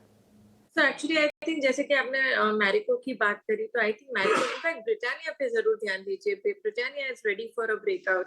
सो मैंने रेकमेंड भी किया है कल हमारे क्लाइंट्स को। Britannia is a good stock. I think in all likelihood इसमें एक ब्रेकआउट आ सकता है और ये स्टॉक में जिस तरह से तेजी दिख रही है 6000 के लेवल को भी क्रॉस कर सकता है। सो फिलहाल ट्रेडिंग टारगेट के लिए 6000 के टारगेट के लिए मुझे ये पॉजिटिव लग रहा है। ओके, तो ब्रिटानिया अच्छा लग रहा है, यहाँ पर आप नज़र रख सकते हैं। मेरिको पर भी आप ट्रेड लेके जा सकते हैं। किरण, आप कल फाइनेंशियल स्टॉक्स भी चल रहे थे। चोलामंडलम इन्वेस्टमेंट, श्रीराम फाइनेंस कल रिकॉर्ड लेवल्स पर कारोबार कर रहा था। यहाँ पर भी रिपोर्ट्स काफ़ी पॉजिटिव आई थी जिसके चलते तेज़ी थी स्टॉक में। श्रीराम फाइनेंस क्या आज भी ऐड कर सकते हैं, ट्रेड ले सकते हैं कोई? सो श्रीराम फाइनेंस की अगर हम बात करें तो डेफिनेटली एक कंसोलिडेशन पैटर्न ब्रेकआउट हम कंसीडर कर सकते हैं। तो करंट मार्केट प्राइस से अगर लॉन्ग करना है तो कर सकते हैं। स्टॉप लॉस थोड़ा डीप बन रहा है, 3250 का स्टॉप लॉस बन रहा है। तो एक एग्रेसिव बेट आप 3250 के स्टॉप लॉस से ले सकते हो श्रीराम फाइनेंस में। और जिस तरह की डेली चार्ट पैटर्न हमें यहाँ पे दिख रहा है, कहीं ना कहीं 3500 तक के टारगेट आप एक्सपेक्ट कर सकते हैं। ओके, ठीक है, तो ये है सलाह श्रीराम फाइनेंस पर। आज भी देखिए जो ओपनिंग टिक्स निकल कर आ रही हैं, प्री ओपन सेशन की शुरुआत हो चुकी है और इसमें ओपनिंग टिक्स में देखिए श्रीराम फाइनेंस आज भी हरे निशान में कारोबार कर रहा है। एक बार फार्मा स्टॉक्स पर भी वैशाली सलाह दीजिए। चुनिंदा पॉकेट्स कल चल रहे थे, पूरा का पूरा फार्मा स्पेस तो नहीं चल रहा था, लेकिन चुनिंदा स्टॉक्स में हम देख रहे थे कि काफ़ी बेहतरीन एक्शन था। सिप्ला, बायोकॉन जैसे स्टॉक्स कल चल रहे थे। आज कुछ स्टॉक अच्छा लग रहा है आपको फार्मा में? So Cipla long term trend सही है और कल भी हमने देखा था that in spite of a weak market जो सुबह हम शुरुआत देख रहे थे, सिप्ला में एक स्ट्रेंथ, रिन्यूड स्ट्रेंथ दिख रही थी। सो आई थिंक 1590 का एक अच्छा सा सपोर्ट है। सिप्ला को ये लेवल पे खरीदा जा सकता है 1680 के टारगेट के लिए। और दूसरा मेरा व्यू बायोकॉन में भी पॉजिटिव बन रहा है, बिकॉज बायोकॉन ने एक बार तो ब्रेकआउट देने की कोशिश करी, फिर दोबारा रिट्रेस कर रहा है, but the trend is still intact. तो 370 के सपोर्ट के साथ बायोकॉन पे भी जरूर ध्यान दिया जा सकता है। 370 का स्टॉप लॉस लगाइए, सपोर्ट लगाइए और उसके बाद बायोकॉन में भी तेजी करके चल सकते हैं। GMR एयरपोर्ट खबर पॉजिटिव थी आज, और ये जो डील की बात हो रही है ये माना जा रहा है कि काफ़ी सस्ते वैल्यूएशंस पे डील हो रही है। GMR एयरपोर्ट की शुरुआत भी काफ़ी अच्छी हो रही है। शुरुआती टेक्स देखिए 4.5% ऊपर इस वक्त ये शेयर नज़र आ रहा है। काफ़ी ज़्यादा वीकनेस आई थी स्टॉक में, लेकिन आज खबर के चलते ऊपर है। किरण जी, अगर खुलते से ही स्टॉक में तेज़ी आए, 4-5% की जो ओपनिंग टेक्स फिलहाल दिखा रहा है, अगर ऐसा कुछ दिखे तो क्या करें? जिनका ट्रेडिंग का नज़रिया था थोड़ा प्रॉफिट बुक कर ले, या फिर ऐड किया जा सकता है GMR एयरपोर्ट को आज के लिए? सो GMR एयरपोर्ट की अगर हम बात करें तो जिस तरह से उसने कल देखा था हमने कि करेक्शन आया था 100 डेज मूविंग एवरेज के नीचे ये स्टॉक सेटल हुआ था, तो मेरे हिसाब से जल्दबाजी नहीं करनी चाहिए। Let it settle. अगर ये 95 के ऊपर सेटल होता है तो ही नई खरीदारी के लिए सलाह है। तो जिनके पास है वो स्टॉप लॉस के साथ होल्ड रख सकते हैं, लेकिन नई खरीदारी के लिए तो जब तक ये 95 के ऊपर नहीं जाता है तब तक मेरे हिसाब से थोड़ा वेट एंड वॉच करना चाहिए। तो ओके, वेट एंड वॉच की रणनीति अपनाइए GMR एयरपोर्ट्स में आज के लिए। डिक्सन टेक, इस स्टॉक पर भी हमने थोड़ी देर पहले चर्चा की थी। स्टॉक ऊपर है, करीब 2% ऊपर ये स्टॉक इस वक्त नजर आ रहा है। वैशाली जी, आपकी राय, क्या टारगेट्स देख रही हैं आप डिक्सन टेक में आज के लिए? that well it was at a very crucial support level. तो मुझे लग रहा है that एक बार 12,800 to 13,000 की तरफ ये स्टॉक जा सकता है. ठीक है, ओके ठीक है। तो ये है सलाह डिक्सन टेक्नोलॉजीज पर आपके लिए। तो फिलहाल ओपनिंग टीस अच्छे नज़र आ रहे हैं, प्री ओपन सेशन थोड़ा सेटल होने देते हैं, लेकिन निफ्टी इस वक्त 25,000 के ऊपर के लेवल्स दिखा रहा है। डिम्पी, क्या नज़रिया बन रहा है आपका? निफ्टी अगर 25,000 के ऊपर ही आज ओपनिंग दिखे तो क्या करें ट्रेडर्स आज? तो पहले ये होगी कि आपको 25,000 के ऊपर आपको ओपनिंग मिल रही है। अगर ऐसा होता और टिक जाए मार्केट, क्योंकि 25,500-6 का लेवल है और अभी सेटल नहीं हुआ, 9-8 पे सेटल होगा, तो देखते हैं क्या मिलते हैं लेवल्स वगैरह उस समय हमको। ये तो है पहला पॉइंट। दूसरा पॉइंट, मार्केट के अंदर फिर बड़े शेयरों की रिक्वायरमेंट है। बड़े शेयरों में आज मेरे को लग रहा है थोड़ा बैंकिंग का रोल बहुत इंपॉर्टेंट है। एक तो आईसीआईसीआई बैंक पे रिपोर्ट आई हुई है, 1500 का टारगेट है, उस पर 1200 का शेयर चल रहा है। आपको पता है आईसीआईसीआई और एक्सेस के बारे में भाई भाई बोला जाता है इनको सिस्टम में, यानी कि अगर आईसीआईसीआई चलेगा तो एक्सेस भी चलेगा। और कल की क्लोजिंग में अगर आप देखोगे ना तो आपको आईसीआईसीआई और एक्सेस की क्लोजिंग भी एक जैसी दिखेगी, कल भी बढ़िया बंद हुए। तो कुल मिला के बात आ रही है कि बैंकिंग के दो बड़े शेयर अगर आज सिस्टम में आ जाए, इनफैक्ट मैं तीसरा बोल देता हूँ HDFC बैंक, अगर इस सिस्टम में आ जाए, आज किरण सर ने भी रिकमेंडेशन दी है उस पर, अगर इस सिस्टम में आ जाए तो बैंक निफ्टी आपको 51,500 पे ले आएगा। ये वही सिचुएशन हो जाएगी जो पिछले हफ्ते आपने रखी थी अपने पास। कहने का मतलब कि जहाँ से टूटे वहीं पे वापस आ गए और बहुत जल्दी भी आ गए वापस। तो आपको फिर आगे की जर्नी होगी, फिर 52,000 के लेवल सिस्टम में आने लग जाएंगे। ठीक सेम विद निफ्टी। निफ्टी कल थोड़े एफर्ट्स करने पड़ेंगे, क्योंकि जो निफ्टी को चला रहा है वो 3 सेगमेंट्स चला रहे हैं, उसमें 2 सेगमेंट टिपिकली मंदी में ही चलते हैं। फर्स्ट फार्मास्यूटिकल और दूसरा FMCG। कल आप HUL की क्लोजिंग देखिए, डेज हाई पे क्लोज हुआ है। आज भी उन सब की, बस मेरे को इतना ही है कि FMCG शेयर थोड़े चले हुए हैं, कहीं ऐसा ना हो कि ये प्रॉफिट बुकिंग करवाएं अगर बाजार को और चलना है। तो आपको सेक्टोरियल चर्निंग के लिए ना आज प्रिपेयर रहना पड़ेगा, और कुछ नहीं। FMCG के लिए और साथ ही फार्मास्यूटिकल, और तीसरा IT है। IT पे हालांकि जो रिपोर्ट्स आ रही है वो उसमें कोई दिक्कत नहीं है, बट FMCG में थोड़ा सतर्क रहिएगा। नीचे की खरीद है, ट्रेलिंग स्टॉप लॉस लगाना मस्ट है आपके लिए, आया हुआ पैसा मत जाने देना। ठीक, नवरत्न शेयर थोड़ी देर में तैयार हो जाएंगे, हम आपके सामने वो भी रखेंगे कि आज के नवरत्न शेयर कौन से हैं। उसमें आप 1 से लेकर 9 शेयरों की श्रृंखला देखते हैं जिसमें आपको पूरा ट्रेड दिखेगा। एक काम करते हैं, तैयार हो चुके हमारे सहयोगी, वो आपको बता रहे हैं आज के नवरत्न शेयर। बताएं शरद जी, आज के नवरत्न शेयर। जी बिल्कुल, सबसे पहले GST रेट चेंजेस जो हुए हैं उस मीटिंग के इम्पैक्ट मैं बताना चाहूँगा। सबसे पहले एम्बर इंटरप्राइजेज जो है फोकस में रहेगा। यहाँ पे जो है रेलवे AC सिस्टम पर GST की कोई राहत नहीं मिली है, इसको जो है बाय डेफिनेशन AC सिस्टम कहा गया है। और याद रखिए इनका टाई अप टीटागढ़ वैगन के साथ है, जहाँ पे वो जो है ओवरऑल रेलवेज़ को सप्लाई करते हैं AC सिस्टम्स, और ये जो है 28% का ही है, उसमें कुछ राहत नहीं मिली। हेल्थ इंश्योरेंस स्टॉक्स जैसे कि स्टार हेल्थ और ये सारे हेल्थ इंश्योरेंस स्टॉक्स में आज नेगेटिव इम्पैक्ट आ सकता है, क्योंकि जो हेल्थ इंश्योरेंस प्रीमियम की GST की कटौती की बात थी वो अब टल चुकी है। अब एक नई जो मैनेजमेंट कमेटी है वहाँ पे ये बात जो है प्रस्तुत की जाएगी अक्टूबर में, तो एक टाइप से डेफरमेंट हुई है। एस्ट्राजेनेका फार्मा और बाइकन जैसे स्टॉक्स फोकस में रहेंगे, क्योंकि कैंसर के दवाओं पे जो GST का रेट है 12% से घटकर अब 5% कर दिया गया, तो ये एक पॉजिटिव न्यूज़ तो ज़रूर है कुछ चंद फार्मा कंपनीज़ के ऊपर। GMR एयरपोर्ट्स की बात करें तो यहाँ पे डील जो हुई है एक चीपर वैल्यूएशंस पे हुई है, जहाँ पे वो 10% स्टेक दिल्ली इंटरनेशनल एयरपोर्ट का लिए है, और ये फ्रापोर्ट जो आपके जो है स्विट्ज़रलैंड की कंपनी उनसे ली गई है, और अब इनका स्टेक जो है एक्विजिशन के बाद 74% स्टेक हो जाता है, और जो रिमेनिंग 26% स्टेक है वो एयरपोर्ट्स अथॉरिटी ऑफ इंडिया के पास है। But all in all deal सस्ते वैल्यूएशन में हुई है। डिक्सन टेक उनकी सब्सिडरी पैजेट इलेक्ट्रॉनिक्स ने HP के साथ करार किया, जहां पे वो लैपटॉप्स PCs जो है मैन्युफैक्चर तमिलनाडु में करने वाले हैं।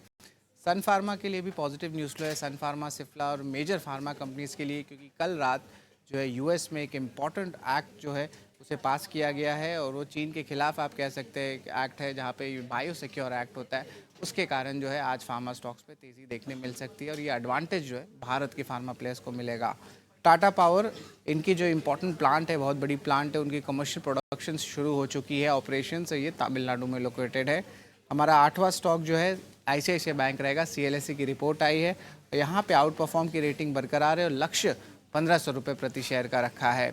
हमारा बिग बोल्ड ब्रोकरेज वो रहने वाला है SBI लाइफ। इनक्रेड की रिपोर्ट आई है, यहाँ पे जो है उन्होंने ऐड की रेटिंग दी है, पहले ये होल्ड की रेटिंग थी और जो लक्ष्य है उसको बढ़ा के 2150 रुपीज़ कर दिया है। तो ये 9 अहम स्टॉक्स है जो आज हमारे 9 के नवरत्न में हैं।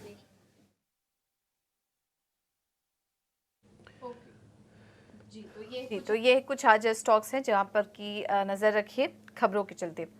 अब हमारे साथ पैनल पे दो और एक्सपर्ट मौजूद हैं। तेजस शाह जुड़ चुके हैं हमारे साथ और चंदन थापड़िया भी हमारे साथ मौजूद हैं। आप दोनों का ही बहुत बहुत स्वागत है शो पर। तेजस जी, क्विकली आप अपने ट्रेडिंग आइडियाज बताइए आज के लिए। तो आज का जो मेरा पहला ट्रेडिंग आइडिया है वो सीमेंट सेक्टर से। कल के सत्र में हमने थोड़ा सा ट्रैक्शन देखा था सीमेंट सेक्टर में।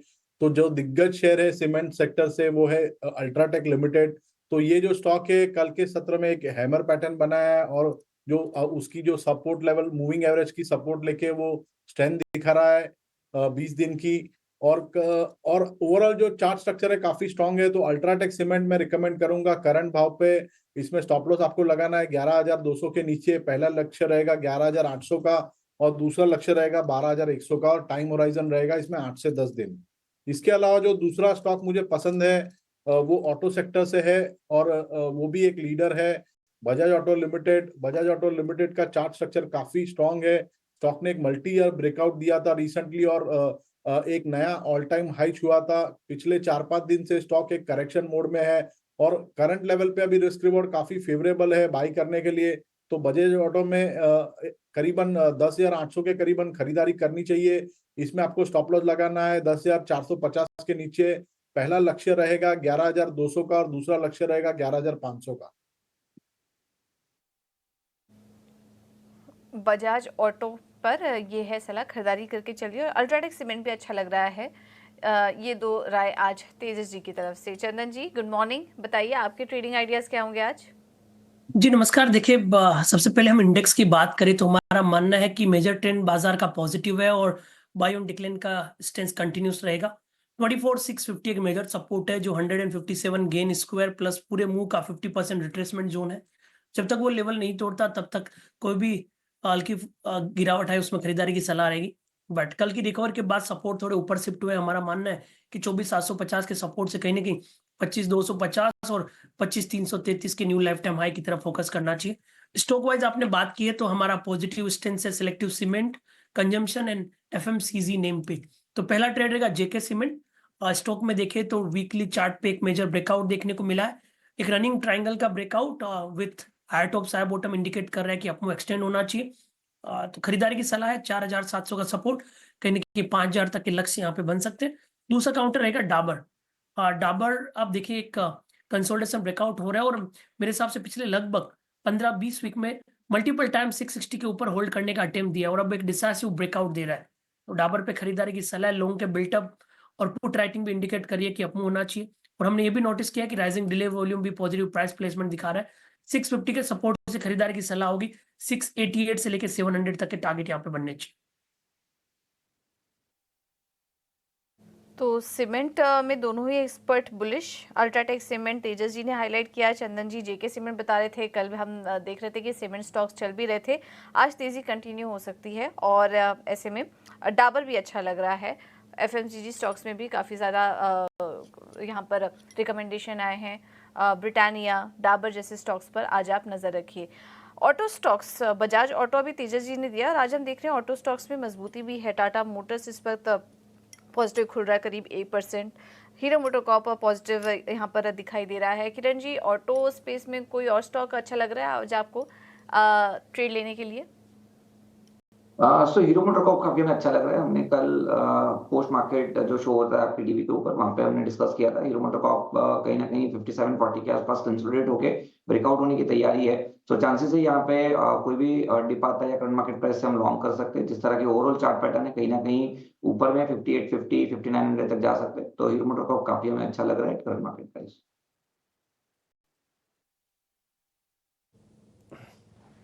ठीक है, हीरो मोटोकॉर्प के बारे में भी रिकमेंडेशन हुई है। एक काम करते हैं, 2 मिनट रह गए मार्केट में। स्टॉक एक्सप्रेस शुरू करके जल्दी जल्दी कुछ एक शेयर्स पता कर लेते हैं आज के मार्केट में कौन से बेहतर रहेंगे। चंदन सर तैयार हो जाइएगा, जरा स्पीड से बताते जाइएगा, मैं एक करके आपसे शेयर पता करता हूँ।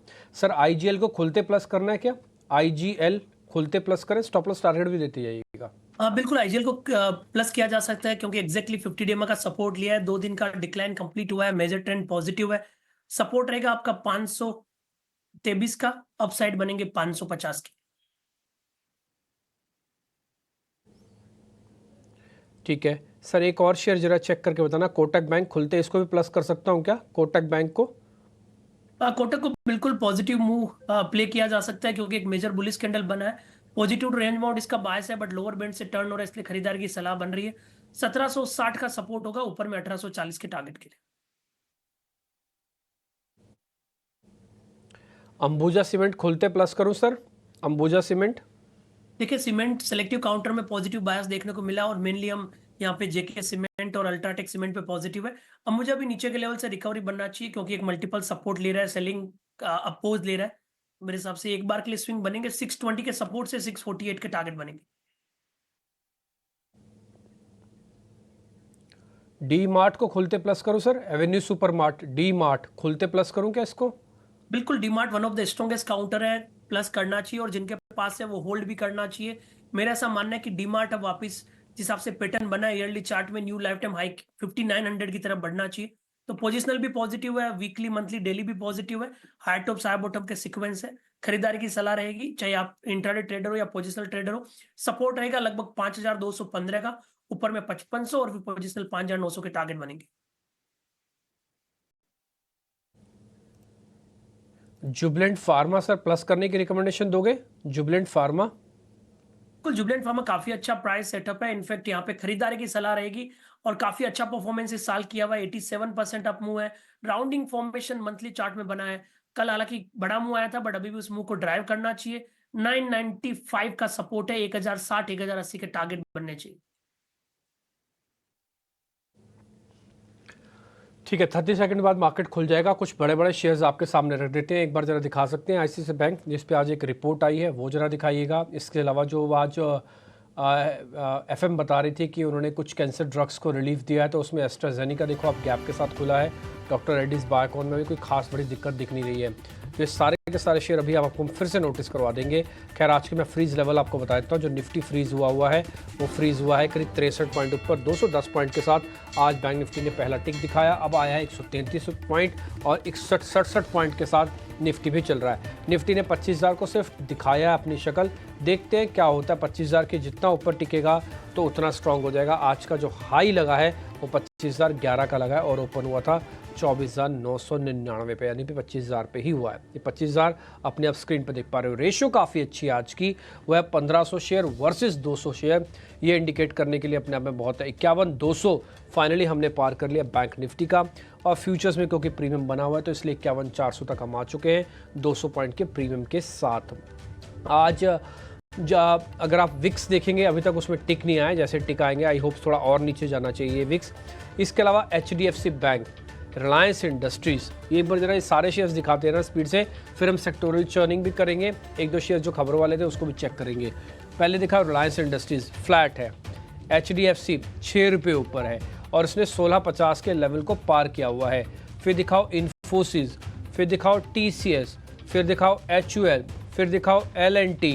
तो ये सारे शेयर्स आप 6 के 6 शेयर्स चेक कर लो आप, इनमें से कोई भी शेयर आपको ज़्यादातर कमज़ोर नहीं दिखेगा। सिर्फ एक रिलायंस सिर्फ फ्लैट है, इन्फोसिस भी 1% ऊपर है, TCS के अंदर एक बार TCS भी दिखाओ, HUL ऑलमोस्ट फ्लैट है। जैसे मैंने आपको सुबह भी नोटिस करा था, मेरे को ऐसा लग रहा है कि थोड़ा FMCG में प्रॉफिट बुकिंग आएगी आज। अगर मार्केट को चलना है तो FMCG की प्रॉफिट बुकिंग से चर्निंग होगी और शायद बैंक या दूसरे शेयर्स में जा सकती है। ये जो 6 शेयर आपने देखे उसमें एक HUL कमज़ोर दिखा, रिलायंस इंडस्ट्रीज ऑलमोस्ट फ्लैट है, तो 6 में से 4 शेयर ठीक है, मार्केट के अंदर वेटेज की प्रॉब्लम नहीं आएगी। दूसरा पॉइंट, 182 पॉइंट बैंक निफ्टी के साथ में चल रहे हैं। एक बार जरा दिखाना ICICI बैंक को, ICICI बैंक दिखाना, एक्सिस बैंक भी स्क्रीन पर दिखाना, जरा दोनों जल्दी जल्दी दिखाते। ये डिक्सन भी दिखाओ, फिर साथ में एस्ट्राजेनेका भी दिखाना। ये कुछ वो शेयर्स है। ICICI बैंक देखो अभी सिर्फ 3 रुपये ऊपर है, जबकि रिपोर्ट अच्छी है, 1500 का टारगेट है। एक्सिस बैंक 9 रुपये ऊपर है, आधा % से ज़्यादा की बढ़त इसमें है।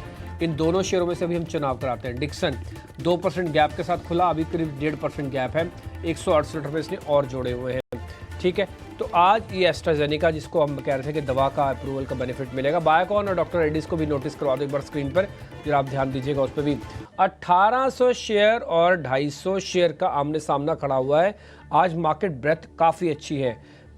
ये मार्केट ब्रेथ काफ़ी अच्छे होने से सपोर्ट पक्के होते हैं, रेजिस्टेंस पक्के होना हो, सपोर्ट आपके पक्के हो जाएगी। एक और चीज़, इंडिया विक्स आज 2.5% टूट के 13.5 पे आ चुका है, वापस से 1384 का लेवल है। कहने का मतलब कि जहाँ से हम टूटे थे एग्जैक्टली वहीं आ गया है, उसी लेवल जहाँ से विक्स बढ़ा था वह वहीं आ गया है। तो जहाँ से हम गए थे वहीं वापस पहुँच चुके हैं। तो यहाँ तक तो आ गया आप शॉर्ट कवरिंग से, लेकिन इसके आगे क्या?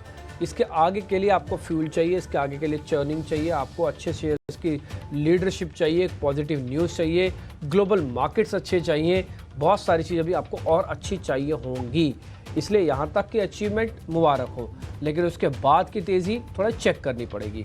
निफ्टी बैंक अब डबल डिजिट में आ चुका है, ट्रिपल डिजिट से 51,200 की बढ़त के साथ ही कर रहा है ट्रेड। ठीक है जी, चलते हैं थोड़ा और आगे और आपको मैं जरा दिखा देता हूँ आज के टॉप गेनर्स। आज के टॉप गेनर्स कौन कौन से हैं, फिर हिट मैप भी आपकी स्क्रीन पर आते जाएगा, उसी के अंदर आपको टॉप गेनर्स भी दिख जाएगा। पहले टॉप 50 काउंटर्स की बात करो, डिविस लैब ऊपर है 1.5%, अपोलो हॉस्पिटल आपको दिखेगा सबसे ऊपर 1.25%, LTI, माइंडट्री, इन्फोसिस और टेक महिंद्रा।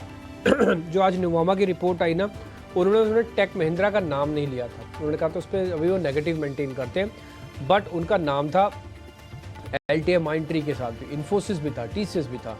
तो इन्फोसिस TCS देख पा रहे होंगे। तो आज क्या होगा कि आज IT का थोड़ा दबदबा आपको स्क्रीन पर फिर से दिख रहा है। एक्सिस बैंक अब करीब 0.5% ऊपर आ चुका है। ठीक, जो वीक शेयर है वो इसमें SBI लाइफ और HDFC लाइफ है, क्योंकि GST काउंसिल में बहुत उम्मीदें जगाई गई थी, वो पूरी नहीं हुई, तो इसलिए आज प्रॉफिट बुकिंग हो रही है।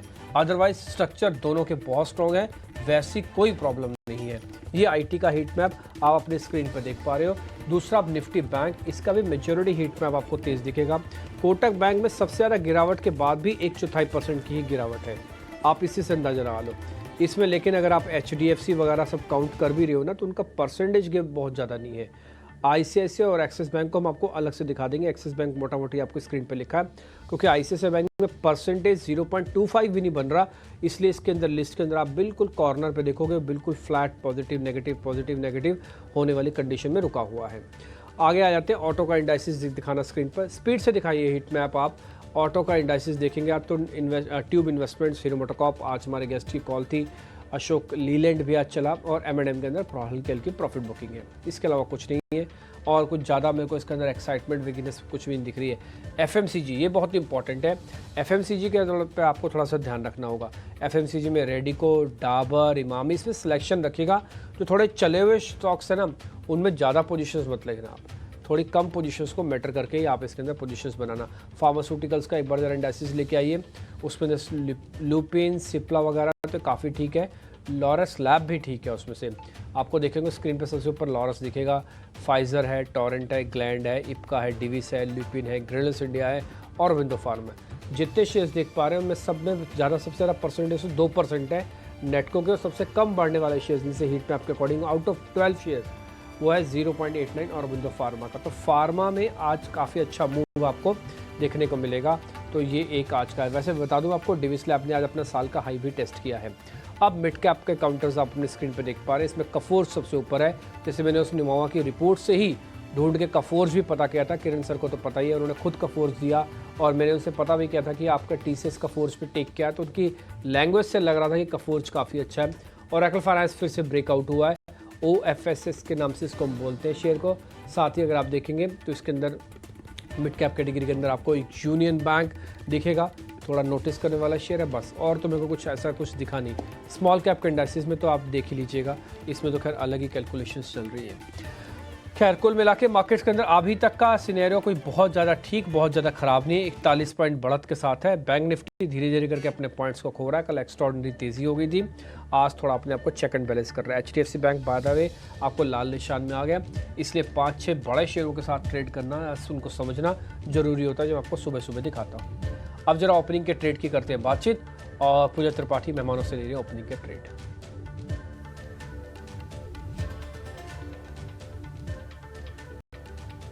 चलिए अब शुरुआत करते हैं ओपनिंग ट्रेड्स की।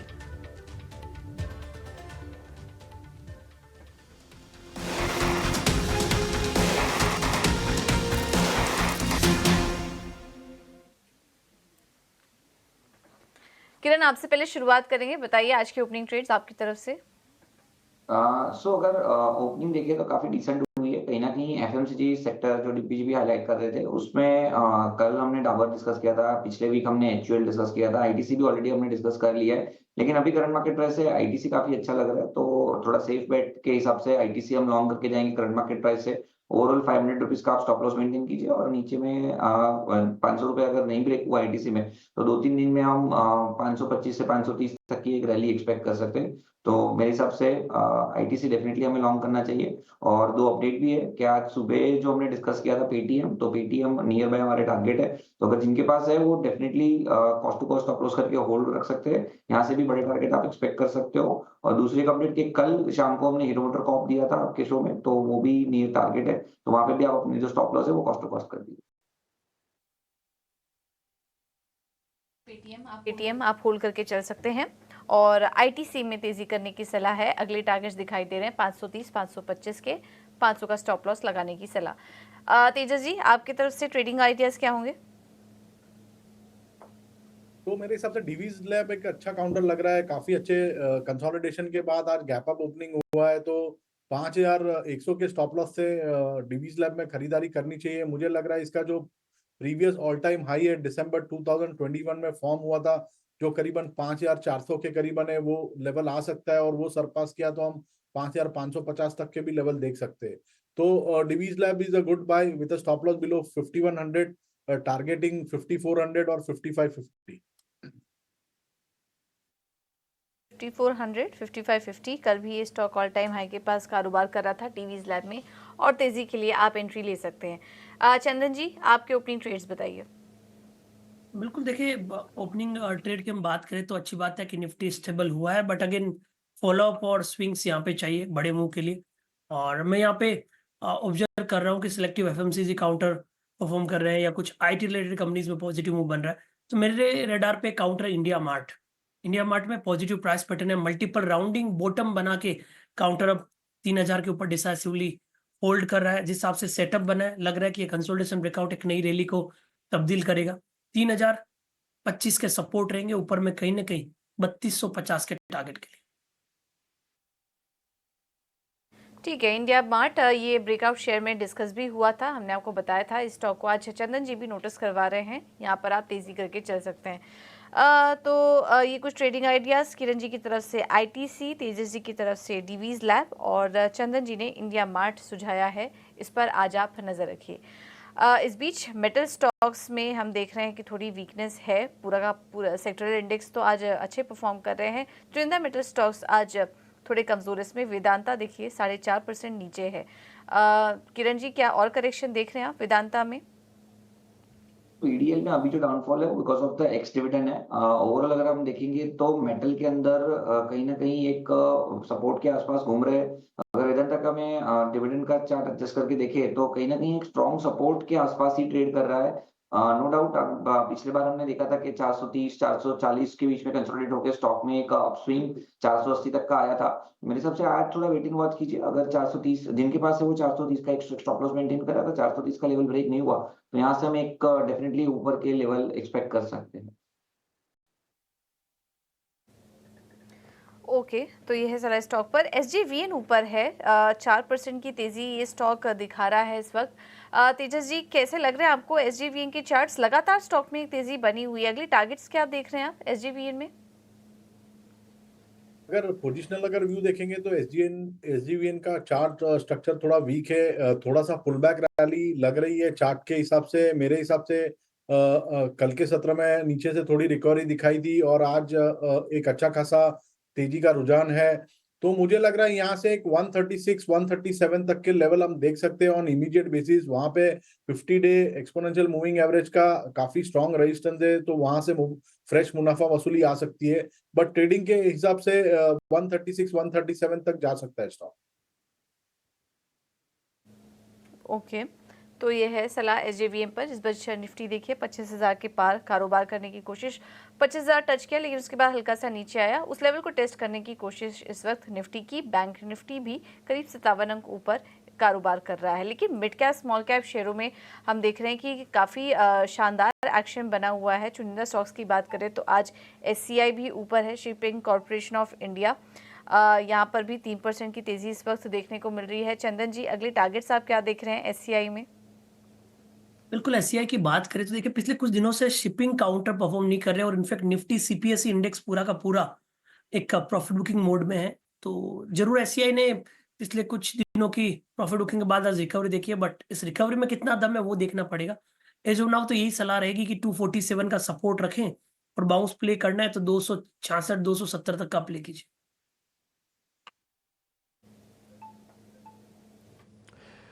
ठीक है, अभी आपका इंडिया मार्ट काफ़ी अच्छा लगा सर मेरे को। ऑलरेडी हम भी दे चुके हैं इसके बारे में ब्रेकआउट, और हमने ऑलमोस्ट यही लेवल दिया। बाद में थोड़ा मार्केट में फॉल आया, लेकिन ये देखो अच्छे शेयर ऐसे ही करते हैं, फॉल आएगा, छोटा सा डिप देंगे, लेकिन उसके बाद रिकवरी उतनी ही फास्ट आपके अंदर आती हुई दिखेगी। और अभी आप 3250 तक का भी टारगेट दे रहे हैं, 3025 का एक स्टॉप लॉस है। 3250 एक बड़ा टारगेट है, 200 रुपये 250 रुपये और चल सकता है, इसका मतलब गुंजाइश पूरी बनती है। ठीक है, आपको मैं कुछ शेयर भी नोटिस कराता हूँ। थोड़ा डल हो रहा है मार्केट, एक्चुअली में डल 2-3 वजह से हो रहा है। पहला, थोड़ा विक्स भी कम हुआ है, तो इसलिए जो एक पुल बैक, देखो पुल बैक जब आएगा ना तो 1 दिन 2 दिन ही तक आपको रोमांचित कर सकता है। पुल बैक में शॉर्ट कवरिंग होगी और शॉर्ट कवरिंग 2 दिन तक रोमांचित करेगी बस। लॉन्ग में टिपिकली रोमांचन यानी कि जो मार्केट के अंदर जो पार्टिसिपेशन है, जो फील गुड है, वो कई दिन तक चल सकता है। लेकिन पुल बैक की एक अपनी मर्यादा है भाई। मैं मार्केट के 2 हिस्सों में से एक ही हिस्से को तो बाहर कर रहा हूँ, वो है मंदी वालों को सिर्फ बाहर कर रहा हूँ, वो भी शायद प्रॉफिट बुकिंग करके कर रहे हो बाहर। क्या नई तेजी, नया रोमांच मार्केट के अंदर आ रहा है, वो एब्सेंट हो जाता है। ठीक है, इसलिए थोड़ा मार्केट के अंदर पुल बैक आके थोड़ा थकने लगता है, हाँपने लगता है। आज शुरुआत में आपको वही फील हो रहा है, लेकिन देखते हैं, फिर भी इतनी स्थिति खराब नहीं, क्योंकि इंडिया विक्स आज 1.5% नीचे है, एडवांस डिक्लाइन शेयर ठीक है। लेकिन कुछ बड़े शेयरों में आज थोड़ा रुक सा जा रहा है। एक बार जरा HDFC दिखाना और एक बार रिलायंस दिखाना। रिलायंस आज एक अटैम्प्ट ले सकता है, और ये अटैम्प्ट कहीं 3000 रुपये तक की भी होगी। अगर ये 3000 की अटैम्प्ट हो जाती है तो भले आज कोई बैंकिंग काउंटर्स ना चले, ना HDFC, ना ICICI, ना L&T चाहिए, ना HUL चाहिए। रिलायंस अकेला इस 70 रुपये चल के ही इस सारी कमी पूरी करने की कैपेसिटी रखता है, इतनी वेटेज है। ठीक है, तो रिलायंस का एक मैं मूड चेक करवा लेते हैं। सर 9 रुपये ऊपर है रिलायंस, 1934 का भी रेट चल रहा है। चंदन सर, रिलायंस प्लस कर लूँ आज के लिए, आज या कल के लिए, या इस हफ्ते के लिए, फ्राइडे तक के लिए? मेरा टारगेट 3000। देखिए रिलायंस नीचे के लेवल से रिकवरी दिखाता है, बट ऊपर के लेवल पे दम तोड़ देता है और एक बड़े दायरे में ये अटका हुआ है। मेरा कंसर्न ये है कि लास्ट वीक एक बड़ा बेरिश कैंडल बना था, बट अच्छी बात है कि आज ओपनिंग टिक से यहाँ पे रिकवरी आ रही है, तो एक बाउंस बन सकता है, और ये बाउंस बनेगा तो निफ्टी भी इस बाउंस के सारे 25-150 जा सकता है। बट ध्यान रखिए कन्विक्शन थोड़ा कम है, ओनली बाउंस के लिए बात कर रहे हैं। 2900 का सपोर्ट रख लीजिए, ऊपर में 3000 तक के बाउंस को प्ले करने के। ठीक है, एक छोटे से बाउंस के लिए प्ले कर रहे हैं। जब हम छोटे से बाउंस के लिए प्ले कर रहे हैं, इसका मतलब ये है कि आपको वॉल्यूम कम कर देना है। आपको लेना है, ठीक बनता तो ठीक है, नहीं तो छोड़ना चाहे छोड़ भी सकते हो आप। 12-13 रुपये इस समय तेज़ होकर 2950 के लेवल पे आपको इस समय रिलायंस दिख रहा होगा। चलिए आइए चेक कर लेते हैं कुछ और शेयर्स जहाँ पर आज मार्केट का मोमेंटम काफ़ी फास्ट है। मैं पहले इक्का दुक्का आपको वैसे शेयर्स दिखा देता हूँ। पिरामिल फार्मा 2% ऊपर है, ये शेयर एक बार चेक करेंगे किरण आप? पिरामिल का शेयर है, पिरामिल ग्रुप का, पिरामिल फार्मा। पिरामल की PL की बात करते हुए मैं पहले तो डिस्क्लेमर देना चाहता हूँ, ये ऑलरेडी हम हमारे क्लाइंट एंड एसोसिएट को रिकमेंड किया था कल। सो ओवरऑल अगर आप देखोगे तो डेली चार्ट के ऊपर एक राउंडिंग बॉटम पैटर्न ब्रेकआउट देने के बाद कंसोलिडेट हुआ, रीटेस्ट किया 1030 1020 के लेवल, जहाँ पे 20 दिन की मूविंग एवरेज भी थी। अब कल का अगर आप वॉल्यूम देखो तो एवरेज 20 डेज वॉल्यूम के ऊपर हुआ, तो इसको सक्सेसफुल रिटेस्टिंग हम कह सकते हैं। सो करंट मार्केट प्राइस से डेफिनेटली एक बार के लिए अग्रेसिव लॉन्ग यहाँ पे ले सकते हैं हम। एक स्ट्रिक्ट स्टॉप लॉस जो हमें मेंटेन करना है वो 1030 का मेंटेन करना है। अब की बार अगर 1030 ब्रेक नहीं हुआ तो there are very good chances कि यहाँ पे हम 1100 1120 तक के लेवल भी देख सकते हैं। तो अग्रेसिव लॉन्ग 1030 के स्टॉप लॉस के साथ। 1030 का स्टॉप लॉस सब पिरामिल एंटरप्राइज पे तो लगा लेंगे आप। 1100 प्लस का टारगेट भी बोल रहे हो, वो भी ठीक है, जस्टिफाइड है। सर एक बार ना पिरामिल फार्मा चेक करना, मेरे को एक्चुअली वो चेक करवाना था आपसे। पिरामिल फार्मा चेक करो, ये फार्मास्यूटिकल वाला, ये तो फाइनेंस की कंपनी होगी। अब फार्मा की बात करें तो वहां पे भी हमारा कहीं ना कहीं पोजीशन है हमारे क्लाइंट्स का, उसका हम एक स्ट्रेटजी फॉलो करते हैं कि जब भी किसी भी नए आईपीओ का या तो डीमर्ज एंटिटी का वीकली हाई क्रॉस हो तब हमें एंट्री लेनी है। सो इसमें ऑलरेडी हमने देखा है कि 194 के आसपास वो क्रॉस किया था, और 194 के आसपास जब क्रॉस किया था उसका डेली कंसोलिडेशन पैटर्न भी ब्रेकआउट हमें कहीं ना कहीं देखने को मिल रहा था। तो डेफिनेटली करंट मार्केट प्राइस से लॉन्ग करना चाहिए। एक अग्रेसिव स्टॉप लॉस जो हमें मेंटेन करना है वो 210 का मेंटेन करना है। अगर 210 का लेवल ब्रेक नहीं होता है so there are very good chances कि हम कहीं ना कहीं ऊपर में यहाँ 240 से 250 तक का लेवल देख सकते हैं। ठीक है, अब जरा मैं आपको लॉन्ग शॉर्ट रेशो भी दिखा देता हूँ मार्केट की इस समय की सिचुएशन क्या चल रही है। देखो बैंकिंग के अंदर कुछ लॉन्ग पोजीशंस बन रही है। एक बार आप ओपन इंटरेस्ट वाली प्लेट भी दिखाना बैंक निफ्टी की, जहाँ पे ओपन इंटरेस्ट लिखा होता है प्रोड्यूसर जी, ठीक है ना, उसके अंदर आप देखोगे ओपन इंटरेस्ट ठीक है बट प्राइस एक्शन नहीं आ रहा। तो मैं बैंक निफ्टी में थोड़ा डिले प्राइस एक्शन एक्सपेक्ट करता हूँ कि आ सकता है। 0.25% का एडिशन होगा, ऊपर देखोगे प्राइस एक्शन नहीं है। ये 3-3.5% तक भी कैरी कर जाए और प्राइस एक्शन नहीं आए तो समझ लेना कि प्राइस एक्शन आएगा ज़रूर, वो डिले हो सकता है, आ सकता है। ठीक है, एक दो शेयर में आपको और नोटिस करता, कफोर्ज के अंदर आप बढ़िया प्ले बनाए। आज कफोर्ज दिन भर में कोशिश करेगा कि नीचे नहीं आएगा। ठीक, एक जो और शेयर जिसमें प्राइस एक्शन तो हो रहा है बट वॉल्यूम नहीं है, उस शेयर का नाम है जुबिलेंट फूडवर्क। वो प्राइस में आपको 2% ऊपर देखेगा बट वॉल्यूम नहीं है, तो इसलिए मैं उस शेयर को छोड़ के बिना वॉल्यूम वाला शेयर पकड़ के आपके सामने रखता हूँ। दिखाना एक बार ज़रा, एक शेयर और है उसका नाम है सिंजिन। सिंजिन दिखाओ 914 रुपये का। सिंजिन प्लस करना है क्या तेजस? एक बार ज़रा चेक करना आप सिंजिन। Yes, 1 second. देखिए आज ऊपर के 17 से थोड़ी मुनाफा वसूली आई है स्टॉक में, और थोड़ा एक लॉन्ग लेग डॉजी का फॉर्मेशन बन रहा है इंट्राडे में। अगर पोजिशनल बेसिस पे लेना है तो आप 860 के स्टॉप लॉस से ले सकते हैं। इंट्राडे ट्रेडिंग के लिए मैं अवॉइड करूंगा क्योंकि ऊपरी स्तरों से मुनाफा वसूली आई है। ओवरऑल चार्ट स्ट्रक्चर काफी अच्छा है स्टॉक का, तो मेरे हिसाब से 900 के करीबन बाय कर सकते हैं विद स्टॉप लॉस बिलो 860, और टारगेट इसमें रहेगा 950 का।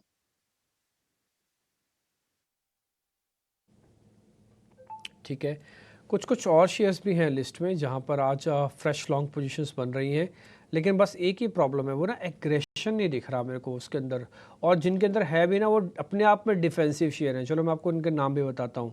अब आप देखो Ipca lab, Divi's lab, Laurus lab, इन सब के अंदर तीनों को दिखाओ। ये सब के सब इप्का, डिविस, लॉरस, ठीक है, तीनों फार्मास्यूटिकल कंपनीज हैं। तीनों के पास परसेंटेज 2-2% की होगी, डेज हाइक टेस्ट कर रहे होंगे। दिखाओ जरा तीनों, डिविस, इप्का, लॉरस, और तीनों की अगर ओपन इंटरेस्ट वाली प्लेट भी देखोगे ना तो वहाँ पे भी पोजीशन एक जैसी है। 2%, 3%, 3% का ओवाई एडिशन दिखेगा। दिखाना इसकी फ्यूचर वाली प्लेट भी तीनों की।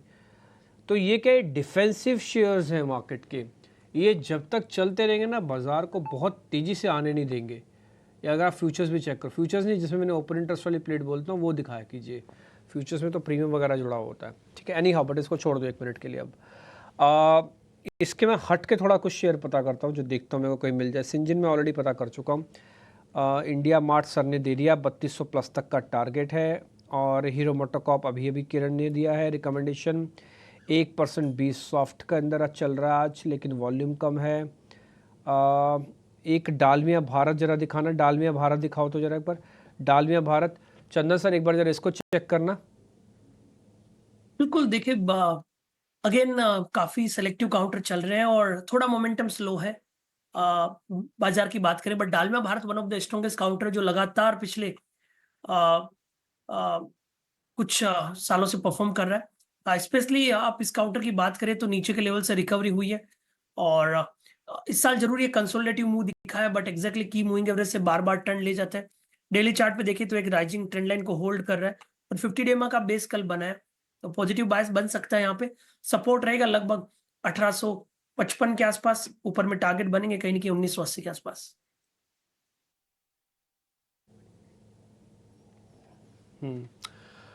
ठीक है, डन। तो ये डालमिया भारत पे आपको रिकमेंडेशन है। एक शेयर मैं और देखता हूँ, मैं ज़रा देख के आपको बताता हूँ वो शेयर्स कहाँ पे मोमेंटम बन रहा है। एक्चुअली F&O की शीट में नहीं है, लॉन्ग में नहीं है। मैं एक बार ज़रा शॉर्ट और चेक करता हूँ आपके सामने, कहीं पे शॉर्टिंग में कुछ मिल जाए तो दिखाना। एक बार ज़रा HDFC लाइफ को दिखाओ एक बार। HDFC लाइफ 2% नीचे, SBI लाइफ भी दिखाओ 2% नीचे।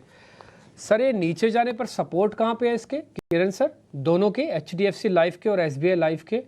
चलो तो GST का दर्द झेल रहे हैं आज दोनों एक्चुअली में, लेकिन ये दोनों बढ़िया ब्रेकआउट वाले शेयर्स हैं। तो ये सपोर्ट पे फिर चल जाएंगे क्योंकि इनमें वॉल्यूम के बिना ये टूट रहे हैं। F&O वाली प्लेट दिखाना इनकी जहाँ पे ओपन इंटरेस्ट लिखा होता है, दोनों शेयर्स की दिखाना। हाँ, एक बार मेरे को सपोर्ट बता दो सर, इनके कहाँ पे है? सो अगर दोनों को कंपेयर करें हम HDFC और SBI लाइफ, तो HDFC लाइफ की पहले बात करेंगे तो 20 डेज मूविंग एवरेज को ब्रेक कर दिया है, तो ये कहीं ना कहीं एक नेगेटिव पॉइंट है। लेकिन आपने जैसे सपोर्ट की बात की तो पिछले टाइम हमने देखा था कि HDFC लाइफ कहीं ना कहीं 720 710 के आसपास कंसोलिडेट हुआ। इनफैक्ट नीचे में एक करेक्शंस भी दिया था इसने 660 तक का, और फिर वहां से वन साइड 750 तक आया था।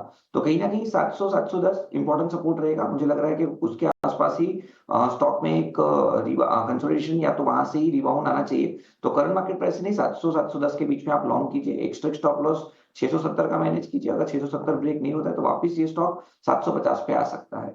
तो HDFC लाइफ डेफिनेटली 700 710 के बीच में बाय कर सकते हैं। SBI लाइफ की बात करें तो SBI लाइफ अभी भी अपनी 20 डेज मूविंग एवरेज के काफी ऊपर है, और इसका जो कहीं ना कहीं हम सपोर्ट देख रहे हैं वो सपोर्ट 1800 के आसपास का है। सो SBI लाइफ में मेरे हिसाब से थोड़ा वेट एंड वॉच करना चाहिए। अगर किसी को नई खरीदारी करनी है तो SBI लाइफ अपने सपोर्ट के नजदीक है, तो वहां पे लॉन्ग का नजरिया बन रहा है।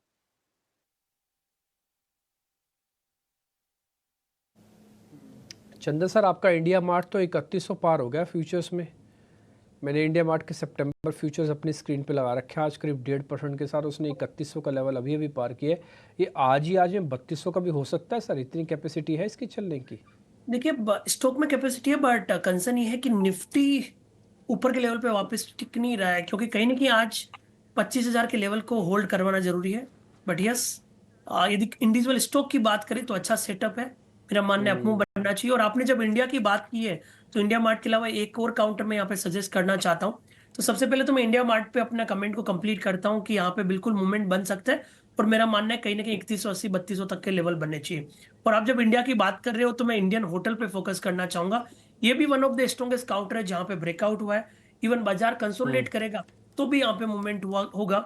यहाँ पे ऑप्शंस भी लिए जा सकते हैं क्योंकि वीकली चार्ट में हार्ड टॉप साया बॉटम फॉर्मेशन बन रहे हैं।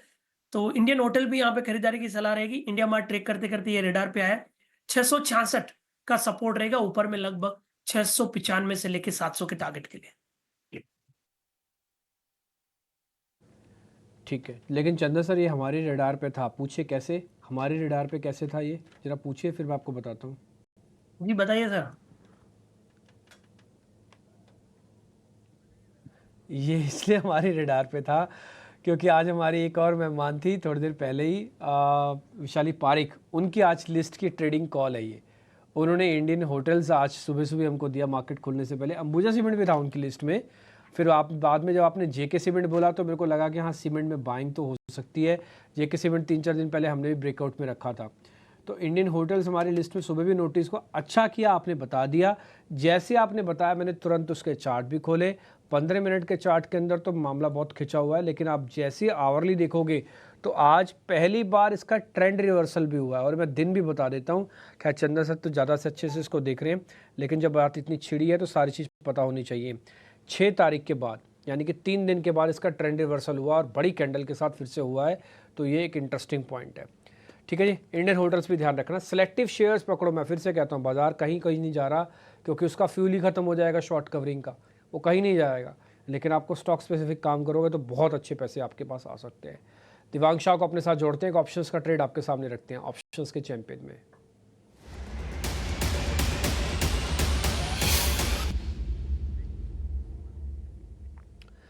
दिवांग भाई नमस्ते, जरा बताइए आज कौन सा ट्रेड ढूंढ के लाए हैं आप? Very good morning. तो आज भारती एयरटेल से हम देखें तो डेली चार्ट पे एक रिवर्सल देखने मिला है, रिट्रेस किया है स्टॉक्स ने। तो भारती एयरटेल का 1560 का कॉल ऑप्शन खरीदने की सलाह रहेगी, range of 29 to 30, stop loss रखना है 16 रुपए, टारगेट है 59 रुपीज। इसमें मैक्स प्रॉफिट अराउंड 13,775 रुपीज का है, मैक्स लॉस 6,650 का है।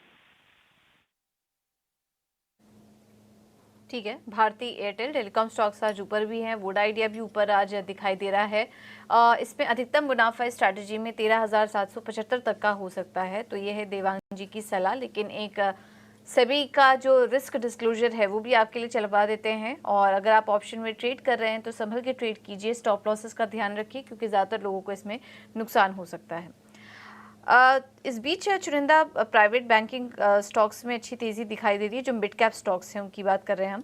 आरबीएल बैंक, बंधन बैंक ऊपर आया है, आईडीएफसी फर्स्ट में तेजी है, EU small finance, federal bank, इसको हम शुरू नोटिस करवा ही रहे थे। कोई स्टॉक अच्छा लग रहा है आपको किरण जी, ये जो मिड कैप प्राइवेट बैंकिंग है उसमें? मिड कैप प्राइवेट बैंकिंग की अगर हम बात करें तो आरबीएल के ऊपर ध्यान दे सकते हो। नो डाउट ये स्टॉक है, if I am not wrong, ban के अंदर है। यहाँ पे एक रिवर्सल पैटर्न फॉर्मेशन हो रहा है। कल जो एक कैंडलस्टिक्स पैटर्न बनी थी वो एक हैमर कैंडलस्टिक्स पैटर्न है जो अपने प्रीवियस सपोर्ट के आसपास बनी है, नंबर 1। नंबर 2, मोमेंटम इंडिकेटर के ऊपर 3 बार पॉजिटिव डाइवर्जेंस हमें देखने को मिल रहा है। तो risk reward ratio as of now तो फेवरेबल है। तो 213 के आसपास ट्रेड कर रहा है स्टॉक में। 205 का आप एक स्ट्रिक्ट स्टॉप लॉस मेंटेन कीजिए। अगर 205 ब्रेक नहीं होता है तो ऊपर में एटलीस्ट 225 230 तक की एक रैली आप एक्सपेक्ट कर सकते हो। सो एक रिवर्सल ट्रेड है, तो एक स्ट्रिक्ट स्टॉप लॉस के साथ ही ट्रेड करना है और काफी रिस्की ट्रेड है 205 के स्टॉप लॉस के साथ। ओके, 205 के स्टॉप के साथ आप यहाँ पर बाइंग करके चल सकते हैं। वोल्टास पर भी एक बार नज़र डालते हैं। ये स्टॉक भी अपने ऑल टाइम हाई के पास कारोबार कर रहा है। वोल्टास का शेयर, वोल्टास में भी तेज़ी है, हेवल्स जैसे स्टॉक्स भी आज ऊपर हैं। तो कंज्यूमर ड्यूरेबल स्टॉक्स आज चल रहे हैं। वोल्टास अब 1837 का इसने अपना ऑल टाइम हाई बनाया है। तेजस, अब अगली टारगेट्स आप क्या देख रहे हैं वोल्टास पे, और इन स्तरों पर क्या फ्रेश एंट्री लेनी चाहिए या फिर थोड़ा नीचे आने दे फिर एंट्री लें यहाँ पर? देखिए, वोल्टास में अगर आप बात करें तो ऑलमोस्ट पिछले 6 दिनों से एक साइडवेज कंसोलिडेशन में चला गया था। उसके पहले हमने एक अच्छी खासी रैली देखी थी और आज वो कंसोलिडेशन के बाद एक फ्रेश ब्रेकआउट हुआ है स्टॉक में। तो मेरे हिसाब से आज के सत्र में भी बाइंग कर सकते हैं। इसमें आपको स्टॉप लॉस लगाना पड़ेगा 1770 के नीचे और लक्ष्य रहेगा 1900-1925 तक का। ठीक है, ये है सलाह वोल्टास पर। फोर्टिस हेल्थ केयर, ये भी अपने हाइस के बेहद करीब 560 के पास ये स्टॉक कर रहा है कारोबार। काफ़ी शानदार तेज़ी हाल फिलहाल में फोर्टिस हेल्थ केयर के स्टॉक में भी देखने को मिली। पिछले एक महीने में अगर देखेंगे तो 12-13% ये स्टॉक ऑलरेडी चल चुका है और धीरे धीरे अपने हाइस के पास आ चुका है। चंदन जी, ये स्टॉक कैसा लग रहा है आपको, फोर्टिस हेल्थ केयर?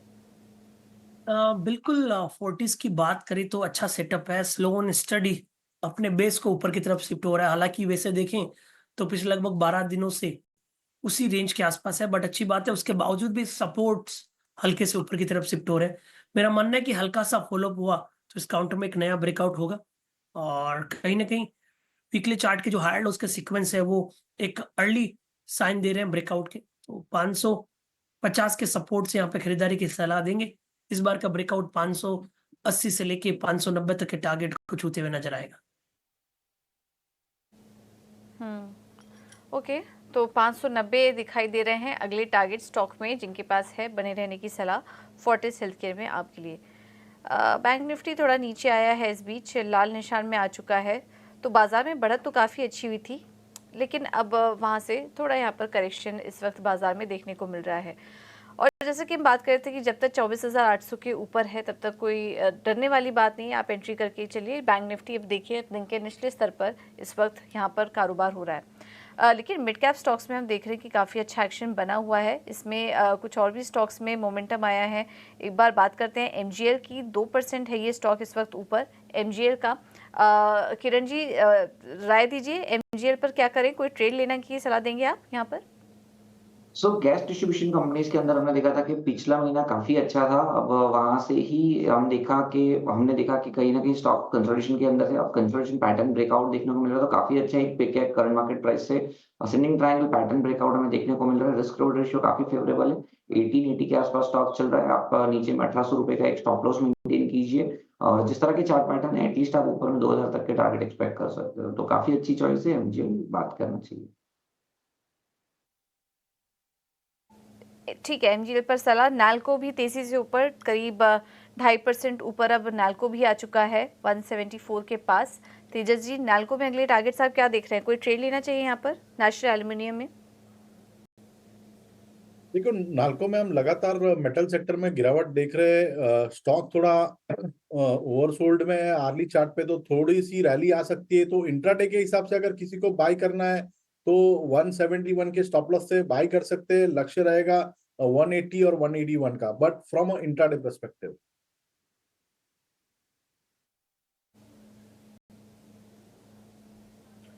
ठीक है, कुछ सिस्टम में देखिए अभी 9:46 में मार्केट खुले हुए करीब अभी आधा घंटा हुआ है, लेकिन इस आधे घंटे के अंदर जो एक मोमेंटो चाहिए होता है ना मार्केट का, वो कम्प्लीटली एब्सेंट हो रहा है।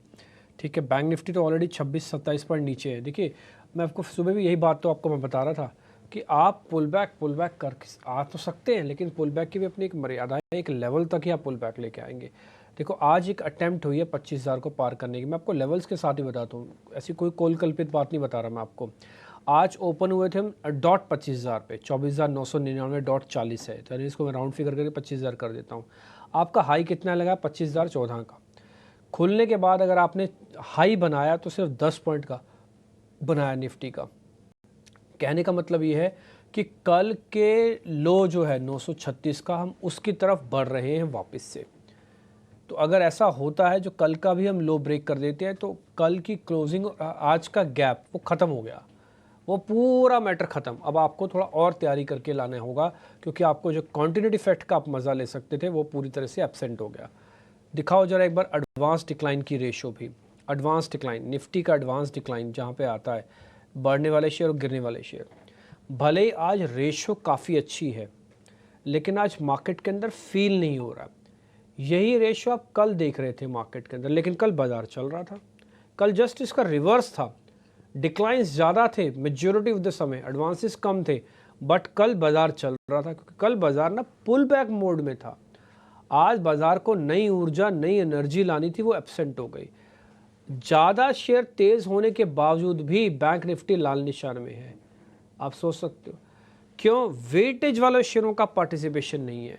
वेटेज वाले शेयर इंडेक्स का मैनेजमेंट करते हैं, उसको बनाए रखते हैं, दिखाए रखते हैं, फिर अंदर अंदर आपको जो भी करना सो आप करो। तो बड़े शेयर एब्सेंट है, 6 बड़े शेयर स्क्रीन पे दिखाओ। HDFC बैंक एब्सेंट हो गया, ICICI बैंक की रिपोर्ट का जादू चला नहीं, दिखाओ रिलायंस इंडस्ट्रीज़ भी, एक्सिस बैंक, चलो ठीक है ये थोड़ा बहुत थी, एक्सिस बैंक तो खैर मैंने बोला भी नहीं। रिलायंस इंडस्ट्रीज़ दिखाओ, ये भी ऑलमोस्ट डेज लो टेस्ट कर रहा है। HUL दिखाओ एक बार ज़रा, और साथ में L&T भी दिखाना एक बार, ठीक है। TCS इन्फोसिस भी दिखा सकते हो आप। तो बड़े शेयरों का पार्टिसिपेशन बहुत ज़रूरी है, नहीं तो आप जा नहीं पाओगे, ऊपर नहीं जा पाओगे। एक डाटा की अपनी एक लेवल है कि भैया वो इतने ही शॉर्ट कवरिंग करवाएगा। कल आपको पता है बैंक निफ्टी में 6% ओपन इंटरेस्ट की शेडिंग हुई है, निफ्टी में कल 4% ओपन इंटरेस्ट शेडिंग हुई है। ये टिपिकली ओपन इंटरेस्ट की शेडिंग के लेवल्स वो हैं जब हम एक्सपायरी के आसपास करते हैं, या एक्सपायरी से 3 दिन 4 दिन पहले करते हैं, क्योंकि हमको रोल करना होता है। तब क्या करते हैं, यहाँ के सौदों के कटान काटते हैं, अगले सौदों में पोजीशंस डालते हैं। लेकिन अभी हम सीरीज़ के शुरुआत भर में ही हैं, और शुरुआत भर में अगर कल की शॉर्ट कवरिंग बहुत ज़ोर से हुई है, तो इसलिए आज नए फ्यूल की रिक्वायरमेंट है मार्केट को। अगर वो नया फ्यूल नहीं मिलेगा, बाज़ार मुश्किल है चलना। बाज़ार साइडवेज कर सकता है, बट बाज़ार का चलना मुश्किल हो जाएगा। तो आज वही साइडवेज कंसोलिडेशन आपको दिख रहा है। 25,000 पाया नहीं, जो 51,000 है वो भी वापस खतरे में आ रहा है। देखते हैं क्या होगा। तो लेवल्स और अच्छा, जैसे आपका देखोगे ना, आप निफ्टी का आपका मूड ख़राब होगा, फिर आपसे अच्छे शेयर्स नहीं देखे जाएंगे, बैंक निफ्टी से आपको अच्छे शेयर्स नहीं देखे जाएंगे, क्योंकि ओवरऑल पिक्चर अच्छी नहीं है। लेकिन फिर भी छांट के पकड़ के मैं शेयर आपके सामने रख रहा हूँ, और मैं कोशिश कर रहा हूँ, उम्मीद करता हूँ कि सारे शेयर्स आपके कहीं ना कहीं काम तो आ ही रहे होंगे। लेके आइए 1-2 जरा शेयर्स और।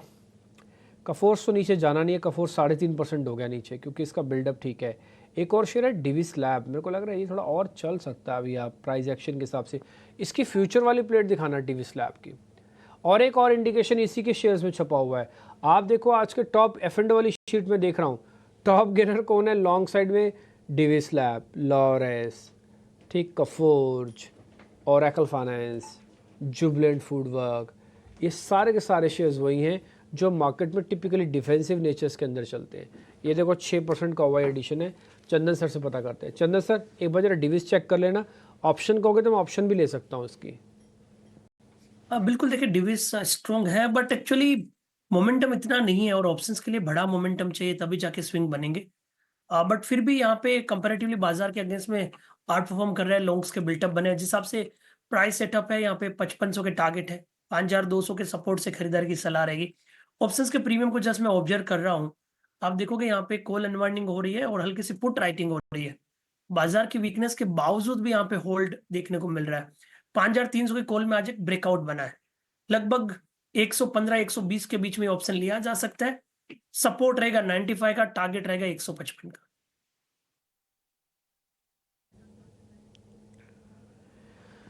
ठीक है, कुछ कुछ आप ट्रेड आपको मिलते जा रहे हैं, आप इसको नोटिस करते जाइएगा। आगे बढ़ें। अब मैं बताऊँ, मेरे को थोड़ा मुश्किल भी हो रहा है आज शेयर को ढूंढने वाने में, क्योंकि इसलिए हो रहा है क्योंकि मार्केट आपको डल कर रहा है, और ये ना डलनेस आपको इंडिया विक्स से भी दिख रही होगी। इंडिया विक्स भी डल हुआ पड़ा है, अब ये टूट भी नहीं रहा है, बढ़ेगा भी नहीं इंडिया विक्स जब तक कोई मेजर फॉल वापस नहीं आता है, मेजर सपोर्ट नहीं हम तोड़ते, इंडिया विक्स भी बढ़ेगा नहीं अब, और चलना है नहीं, क्योंकि आप शॉर्ट कवरिंग का फ्यूल ख़त्म कर चुके हो। तो इसलिए थोड़ा डलनेस आ गई है मार्केट के अंदर। आज पूरा दिन आपको डल ना रखे, मेरे को तो ये डाउट है। अगर पूरा दिन आपको डल रखेगा ना, वैसे देखा जाए तो ठीक है, लेकिन आपको ट्रेड नहीं करने देगा आज, ये स्विंग नहीं होने देगा आपको। चलिए कोई बात नहीं, फिर भी शेयर्स कुछ ना कुछ पकड़ पकड़ के आपके सामने रखते हैं। एक बार ज़रा एक और शेयर्स दिखाइएगा, 1 मिनट। हाँ, कवरिंग वाले शेयर्स ज़रा भी चेक कर लेते हैं। वोडाफोन आइडिया के अंदर कवरिंग है, बट बहुत ज़ोर की नहीं है। ठीक है, एक शेयर और एक ये ज़रा हेवल्स दिखाना, हेवल्स। चंदन सर, एक बार ज़रा हेवल्स चेक करना। सेटअप अच्छा है, और आप देखोगे तो यहाँ पे शॉर्ट कवरिंग का ट्रिगर बन रहा है, और हेवल्स में पिछले लगभग आप देखोगे 10-12 दिन का कंसोलिडेशन 2 दिन में रिकवरी में तब्दील हुआ है। आप 2 दिन का रेंज को यदि कंबाइन करो इचुमोकू कैंडल से या फिर एकेनासी कैंडल से, तो यहाँ पे एक क्लाउड कवर हो रहा है, तो कहीं ना कहीं ये ब्रेकआउट होना है, तो इसी लेवल पे होना है मेरे हिसाब से। 1895 इमीडिएट सपोर्ट रहेगा, और अब की बार चलता है तो 1990-2000 पार करता हुआ नजर आएगा। निफ्टी पर भी आ चुकी है, क्योंकि इसने 25,000 नहीं पाया, और मार्केट को ना ये बहुत अच्छा नहीं लगता। आप अगर सपोर्ट को नहीं तोड़ोगे, यानी कि रेजिस्टेंस को, माफ़ कीजिए, नहीं तोड़ोगे, तो फिर मार्केट क्या करता है, सपोर्ट वाला हिस्से को एक्टिव कर देता है कि लाओ भैया, फिर नीचे लाओ, सपोर्ट पे लाओ। जब आपको रेजिस्टेंस तोड़ना ही नहीं है तो फिर लाओ ना, सपोर्ट लेके आओ, तो फिर सपोर्ट पे बैठेंगे हम। तो कुछ कुछ वैसी वाली फीलिंग आपको यहाँ पे आ रही होगी मार्केट के अंदर, कि अगर आप एक दिन भी डिले हो, एक दिन भी आप लेट हो, अपने रेजिस्टेंस को नहीं ब्रेक करोगे, तो फिर मार्केट आपको पनिश करने लगेगा। धीरे धीरे करके आज मार्केट साइडवेज और नेगेटिव कंसोलिडेशन में जा रहा है। देखते हैं क्या होता है आगे चल के। एक दो शेयर और पता कर लेता हूँ मैं सीरीज़ के हिसाब से। कुछ शेयर्स भी हैं। चंदन सर, किसी इन बिटवीन आपने कुछ और शेयर देखे क्या मार्केट में? अगर हैं तो ज़रा देख के बताइए फिर। देखिए बिल्कुल कम शेयर है, और डीपी देखिए हम बार बार यही डिस्कस कर रहे हैं कि ठीक है सिलेक्टिव स्टॉक चल रहा है, बट ओवरऑल मार्केट सपोर्ट नहीं दे रहा है। इसके लिए हम छोटे छोटे मूव को प्ले करने की बात कर रहे हैं, और जो काउंटर आपने डिस्कस किए हैं, आई थिंक आपने पूरी की पूरी स्ट्रेंथ मार्केट में कवर कर ली है। चाहे आप इंडिया मार्ट की बात करें, या फिर इंडियन होटल की बात करें, डीवीएस क्लब की बात करें, या शॉर्ट कवरिंग के कैंडिडेट हेवेल्स की बात करें, मेरे हिसाब से बाजार में गिने चुने नाम ही हैं जहाँ पे स्ट्रेंथ बनी हुई है। आप यदि नए में कुछ शामिल करना चाहे तो कुछ James and jewellery related counter शामिल कर सकते हो, जैसा कि टीबीजी है, जिनमें पिछले 2-4 दिन से मूवमेंट हुआ है। गोल्ड पे कहीं ना कहीं फोकस है, कल्याण में सपोर्ट बेस्ड बाइंग है। उसके अलावा एक जुबलेंट फार्मा करके काउंटर है जहाँ पे पॉजिटिव मूवमेंट है। एक काउंटर में रेडार में है, वो है रेडिको खेतान, जहाँ पे एक अच्छा खासा ब्रेकआउट डेली वीकली चार्ट में है। तो काफी चुनिंदा नेम बाजार में समझ में आ रहे हैं। सबसे इंपॉर्टेंट है कि निफ्टी वापस एक साइकोलॉजिकल 25,000 मार्क के ऊपर जाए। आप देखोगे 25,000 पे गया, नहीं टिक पाया, उसका पनिशमेंट 100 पॉइंट डिक्लाइन ऊपर के लेवल से मिला, तो 25,000 निकालना जरूरी है। बट अगेन 24,850 नहीं तोड़ता है तब तक वापस एक बड़े दायरे में प्ले करेंगे। तो इस रेंज को सबसे पहले ध्यान में रखना चाहिए। बाजार कहीं ना कहीं इंडेक्स के लेवल को रेस्पेक्ट देगा, उसी हिसाब से अपनी दशा और दिशा निर्धारित करेगा। ओके, तो ये है सलाह बाजार पर, और सिलेक्टेड काउंटर्स पर भी आपको राय दे दी गई। तेजस जी, पीवीआर आइनॉक्स देखिए 1600 के पार निकला है आज, क्या इसमें तेजी की जा सकती है? अगले टारगेट्स क्या दिख रहे हैं पीवीआर आइनॉक्स में? देखो, पीवीआर आइनॉक्स का जो चार्ट स्ट्रक्चर है बहुत ही बढ़िया है। स्टॉक अभी एक राइजिंग चैनल में चल रहा है, और जो भी इसके इंटरमीडिएट टॉप थे वो सब निकाल दिए हैं, और वीकली चार्ट में भी 200 डे एक्सपोनेंशियल मूविंग एवरेज के ऊपर कंटिन्यूअसली ट्रेड कर रहा है। डेली चार्ट पे 20 दिन और 50 दिन की मूविंग एवरेज के ऊपर कंसिस्टेंटली ट्रेड कर रहा है। तो काफी बढ़िया चार्ट सेटअप है। मेरे हिसाब से ये स्टॉक में डेफिनेटली बाइंग करनी चाहिए। इसमें थोड़ा एक डीप स्टॉप लॉस रखना पड़ेगा 1525 के करीबन। मुझे लग रहा है ये स्टॉक आने वाले दिनों में जो है वो करीबन 1720 से लेके 1750 तक के भी लेवल दिखा सकता है। ओके, तो 1700 तक के लेवल्स आ सकते हैं स्टॉक पर, आप नजर रखिए। पेंट स्टॉक्स में चंदन, आप क्या एंट्री देख रहे हैं? क्योंकि काफ़ी चले ये स्टॉक, बीच में जब कच्चे तेल में गिरावट आई तो इन स्टॉक्स में अच्छी तेज़ी दिखी। आज थोड़ा सपाट हैं, ये सभी स्टॉक्स, लेकिन हरे निशान में बने हुए हैं। एशियन पेंट्स, बर्जर पेंट्स जैसे स्टॉक्स को अगर देखें तो कोई ट्रेड लेना चाहिए पोजिशनल लिहाज से इन स्टॉक्स में? क्रूड की वजह से इन सारे काउंटर में एक पॉजिटिव मूव देखने को मिला था, बट अगेन वापस इतना चलने के बाद थोड़ा सा रेंज बाउंड हो सकते हैं। मेरे हिसाब से डिप आए तो ही खरीदारी की सलाह देंगे।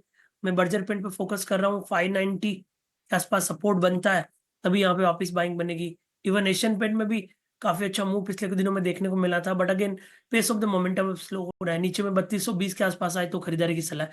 तो बुलिश बायस है, बट बाई ऑन डिप की रणनीति लगाएंगे क्योंकि मार्केट हल्का सा डिक्लाइन दिखा रहा है। तो इन दोनों तीनों काउंटर में थोड़ा सा डिप बने तब आप यहाँ पे खरीदारी के मौके ढूंढिए। ओके, तो हल्का डिप आया है आज, लेकिन थोड़ा और गिरावट आने दें तब यहाँ पर एंट्री आप लेके जा सकते हैं। इस बीच कुछ और भी स्टॉक्स पर अगर देखें तो टोरेंट पावर, ये स्टॉक भी ऊपर है, करीब 2% की तेज़ी ये स्टॉक दिखा रहा है टोरेंट पावर का। तेजस जी, किसी का ट्रेडिंग का नज़रिया है इस स्टॉक में तो क्या करें? टोरेंट पावर का स्टॉक सलाह दीजिए इस पर। देखिए, स्टॉक अभी सपोर्ट के करीबन ट्रेड कर रहा है। स्टॉक एक करेक्शन मोड में है, बाइंग मोमेंटम है नहीं स्टॉक में, लेकिन जो 50 डे एक्सपोनेंशियल मूविंग एवरेज का सपोर्ट है 1650 के करीबन काफी स्ट्रॉन्ग सपोर्ट है। तो मेरे हिसाब से अगर किसी के पास लॉन्ग पोजीशन है तो होल्ड कर सकते हैं 1650 के लेवल से, बट फ्रेश बाइंग रिकमेंडेशन है नहीं स्टॉक में, क्योंकि मोमेंटम थोड़ा लैग कर रहा है स्टॉक में। बिल्कुल, तो टोरेंट पावर पर ये सलाह, ज़्यादा मोमेंटम नहीं दिखाई दे रहा है और काफ़ी समय से ये स्टॉक डाउन ट्रेंड में था। आज हल्की तेज़ी है, लेकिन स्टॉक अवॉइड करिए फिलहाल कुछ फ्रेश तेज़ी के लिए। एक बार केमिकल स्टॉक्स पर नज़र डाल लेते हैं। इन स्टॉक्स में बाइंग आज नज़र आ रही है। यूपीएल ऊपर है, नवीन फ्लोरिन, एसआरएफ जैसे स्टॉक्स में आज अच्छी तेज़ी दिख रही है। तो केमिकल स्टॉक्स आज थोड़े फोकस में नज़र आ रहे हैं। चंदन जी, क्या सलाह होगी इन स्टॉक्स में? क्या कोई ट्रेड दिख रहा है आपको कहीं पर? देखिए, केमिकल काउंटर की बात करें तो हल्की सी रिकवरी है, फॉलो अप रिक्वायरमेंट है। चाहे आप यूपीएल की बात करें या फिर दूसरे स्टॉक्स की बात करें। हालांकि टाटा केमिकल में बिकवाली हुई है। SRF positive to range bound है। एसआरएफ पे आप देख सकते हो 2500 के सपोर्ट से 2650 तक के टारगेट के लिए। यूपीएल पे यदि नजर रखनी है तो जो कल के डिप थे वो सपोर्ट के काम करेंगे 600 के आसपास। 600 के सपोर्ट से 630 तक के अपसाइड बनेंगे, तो कहीं ना कहीं पॉजिटिव रेंज बाउंड है, इसलिए बाय ऑन डिक्लाइन के स्टेंस की तरफ ध्यान रखें। ओके, पॉजिटिव वाइस है, थोड़ा डिक्लाइन है, तब यहाँ पर आप एंट्री लेके जा सकते हैं। तेजस जी, पीएफसी, आरईसी, इन दोनों स्टॉक्स को देखिए, लगातार गिरावट बनी हुई है। कल तो काफ़ी ज़्यादा टूटे थे स्टॉक्स, आज भी लाल निशान में हैं। करीब 518 के पास आ चुका है पीएफसी, और आरईसी में भी आज हल्का दबाव है। क्या और करेक्शन देख रहे हैं आप यहाँ पर इन दोनों स्टॉक्स में? देखिए, दोनों जो स्टॉक है वो अपनी 50 डे एक्सपोनेंशियल मूविंग एवरेज के करीबन ट्रेड कर रहा है। तो मेरे हिसाब से कल के सत्र में जो लो बना है पीएफसी में 513, और आरईसी की बात करें तो आरईसी में 580, ये दो इम्पोर्टेंट सपोर्ट है। जब तक ये ब्रेक नहीं कर रहे हैं तब तक तो मुझे कोई फर्दर करेक्शन नहीं लग रहा है। अगर ये दोनों लेवल्स अगर ब्रीच होते हैं तो फिर स्टॉक में हम फर्दर करेक्शन देख सकते हैं। और गहरा सकता है पीएफसी, आरईसी के स्टॉक में। इस पर आप नजर रखें और अपने स्टॉप लॉसेस का ध्यान रखिए। अब